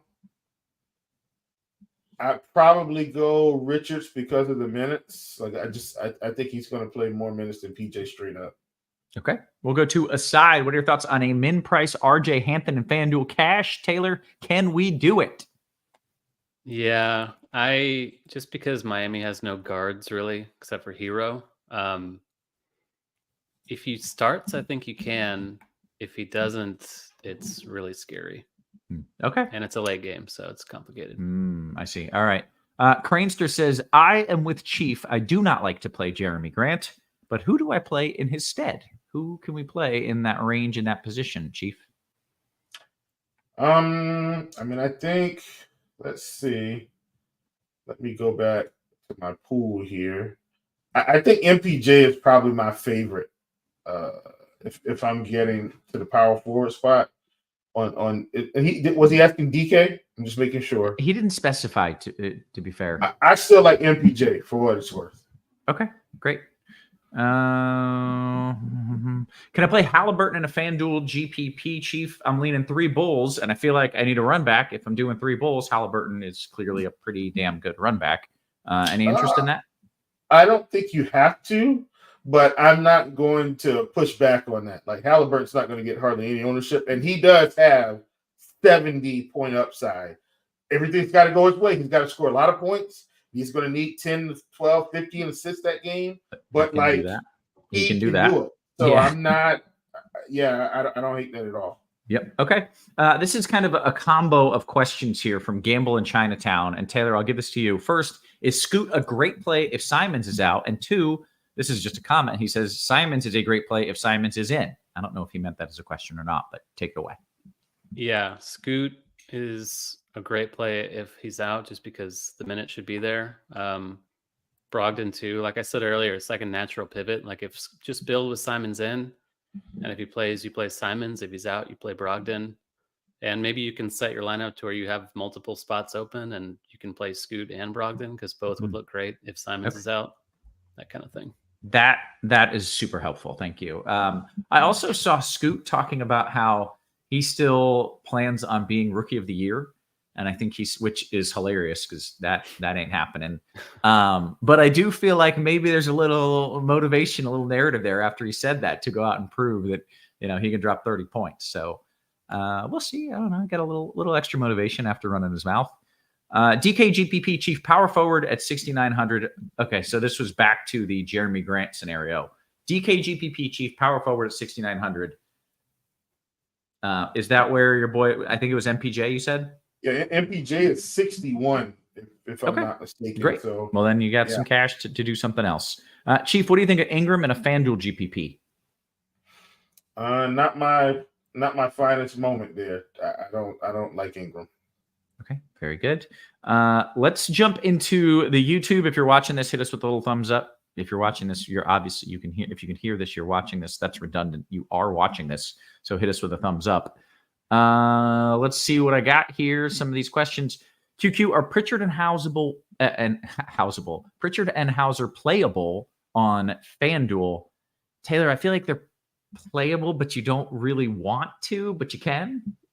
Yeah, they're cheap enough that you can, and if the game blows out, maybe they both get extra run. But like I said, I would prefer to wait for something else. But if you can't wait, then yeah, they're both fine. Yep. Okay. Keelan Brown says, Chief, FanDuel GPP, Conley, White, or Exum. Two of those last two guys are like two of my favorite players. White. Okay. Mm-hmm. Flying armbar. Does Nance being back hurt any of the Pels? Taylor, does Nance being back hurt the Pels? If anyone, maybe he takes a few minutes from Joval. So Joval might be a little overpriced, but I don't think that's huge news either way. Chief, I got to go back here. To be clear, he meant Kobe White, not our boy Derek White. So it's Conley, Kobe White, or Exum. Guess what? No changes. Kobe White's facing Indiana. Still going to roll with him. I like it. What is Tatum's projected ownership on FanDuel? Taylor, I think we might have some tools that can tell exactly that.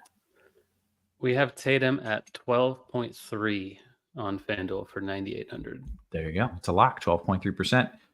Roger Jones says, is playing Cody Martin, Peyton Watson, and Kevin Knox a bad idea in a DK GPP? Chief, that was Cody Martin, Peyton Watson, and Kevin Knox. You don't even have to repeat it. But he's got LeBron, Bam, and Drummond. He's got LeBron, Bam, and Drummond. But I heard Cody Martin, Peyton, and Kevin Knox. No, that's not going to work today. It's too much. Like basically. So here's the thing: you can do that when you feel like, in my mind, Taylor, you can kind of give your perspective. I do that when I think all three of the guys are going to get me 30 plus. If one's going to get me 12 and one's going to get me 15 and the other 28, no, I need all three of those guys like hitting 30 for me to pull that off. Okay. I think Martin and Watson, I get that more. Like, I know Knox is starting for the Pistons, but he's on the Pistons. And listen, the Pistons are trying. When I saw Knox was starting, I said, "Yeah, there was me. Let's go ahead and get this 28-game losing streak record." That's ridiculous. Puppet Master says, Chief, DeRozan or Hero in tournaments? We got about 3 minutes here until lock. The right answer is DeRozan because of the matchup with Indiana. I don't hate Hero. I like DeRozan more than Hero, but it wouldn't shock me if Hero wouldn't drop 50 fantasy points tonight. Like, he's going to play all the minutes he can handle if this game's close. Okay, great. Our guy Budho Jenkins in the chat says, is Oliver Maxence Prosper a good cheap option if the Mavs get blown out? Is he going to get enough minutes even if they get blown out? Taylor, is that all right? Can we play Prosper? I think that's really thin. Yeah, I would do something else if you can. Okay. Chief also shaking his head the wrong way on that one. Yep. Yeah. Okay. Is MPJ a must play in cash? I don't think you mentioned him as a cash must play. Did you, Taylor? Or on DK is a really good play. He's way cheaper on DK than on FanDuel. FanDuel definitely not, but DK, I lean toward him being someone you want to have. Okay. This is a fun question. It's just straight up. Are you guys playing Hauser in FanDuel? Taylor, are you playing Hauser on FanDuel?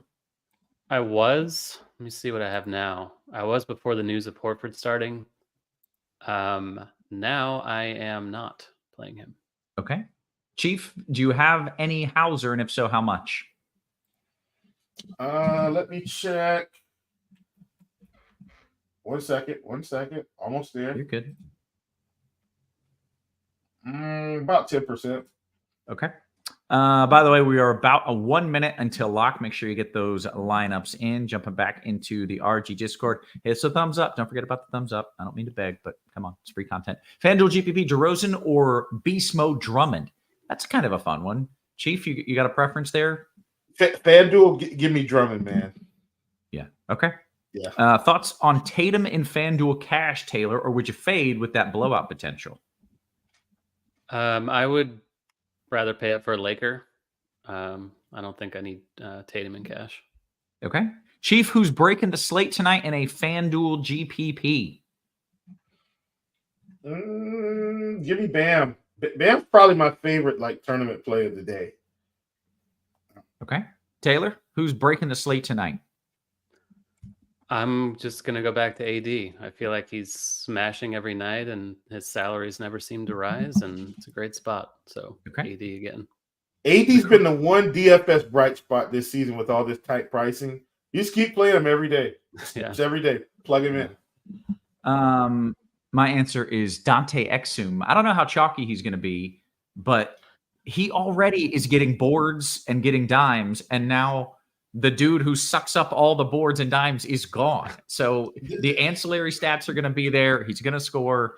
If they can keep this game close, he's going for 50 fantasy points. He's going to 9x. Dante Exum is like Geno Smith from the NFL. Like, he's been in the league a while, and Dallas is just giving him an opportunity, and now he's played out of his mind. Right. It's incredible. All of a sudden, he looks like he's good, and no one really understands how or why that happened. But and I will be the first to say, when this was first happening, and this was like a month ago, Taylor was like, "Oh, you can play Dante Exum," and I went on a rant. I was like, "I'm not playing that freaking guy at 4-5 or whatever it was." And ever since I said that, he has smashed every single night and just humiliated me. But I mean, listen. Here's the thing, though. Dante Exum was a top 5 pick. I think he was top 10 for sure. Went to Utah. I think he might have been 2 or 3. Like, he's supposed to be actually really good. He just kept getting hurt season after season. And then he got buried on the bench behind other, good teams or bad teams. He's just kind of, and Dallas is just giving him a shot. It's like, it's crazy. It's working. Yeah. Anyways, 50 fantasy points from my boy. That's my feel at my plums play here. What about Wemby? Steven says we're just worried about the minutes. We know that he's out tomorrow, so it is an island game. But the last 2 games, he's gotten like 22 or 25 minutes. I don't know. It's just a little dicey. Hey, with that, gentlemen, John Moran is out, by the way. All right, so let's pause. It was Marcus there Smart. It is. Was that? No. I do like Smart. Smart's cheap. He's pretty cheap considering Jaw's out. Like, seriously. I've got him in my lineups already. Okay, so what do we need to do? What's the priority here with Ja out? Taylor, you want to walk me through it? Smart is the value. The issue with him is he's only been back for 1 game, but he did see 29 minutes in overtime. So I don't know if he's a priority in cash or anything, but he does look a lot better with Ja out. And then Bane and Jackson are going to see a lot more usage. Tough matchup, but Jackson's only 7K on DK. It's and I liked him anyway already. Like, just because he was 7K, he was just too cheap, I thought. So, Taylor, do you think you might rework things to get Triple J in right now? I might. I'm going to see where projections land. Should be. Listen, I'm still on Triple J, like his unders for props, though. Like, I got him at 6.5 rebounds. Like, I want less than that. And I think I took Bane at like 4.5 rebounds, like under that as well.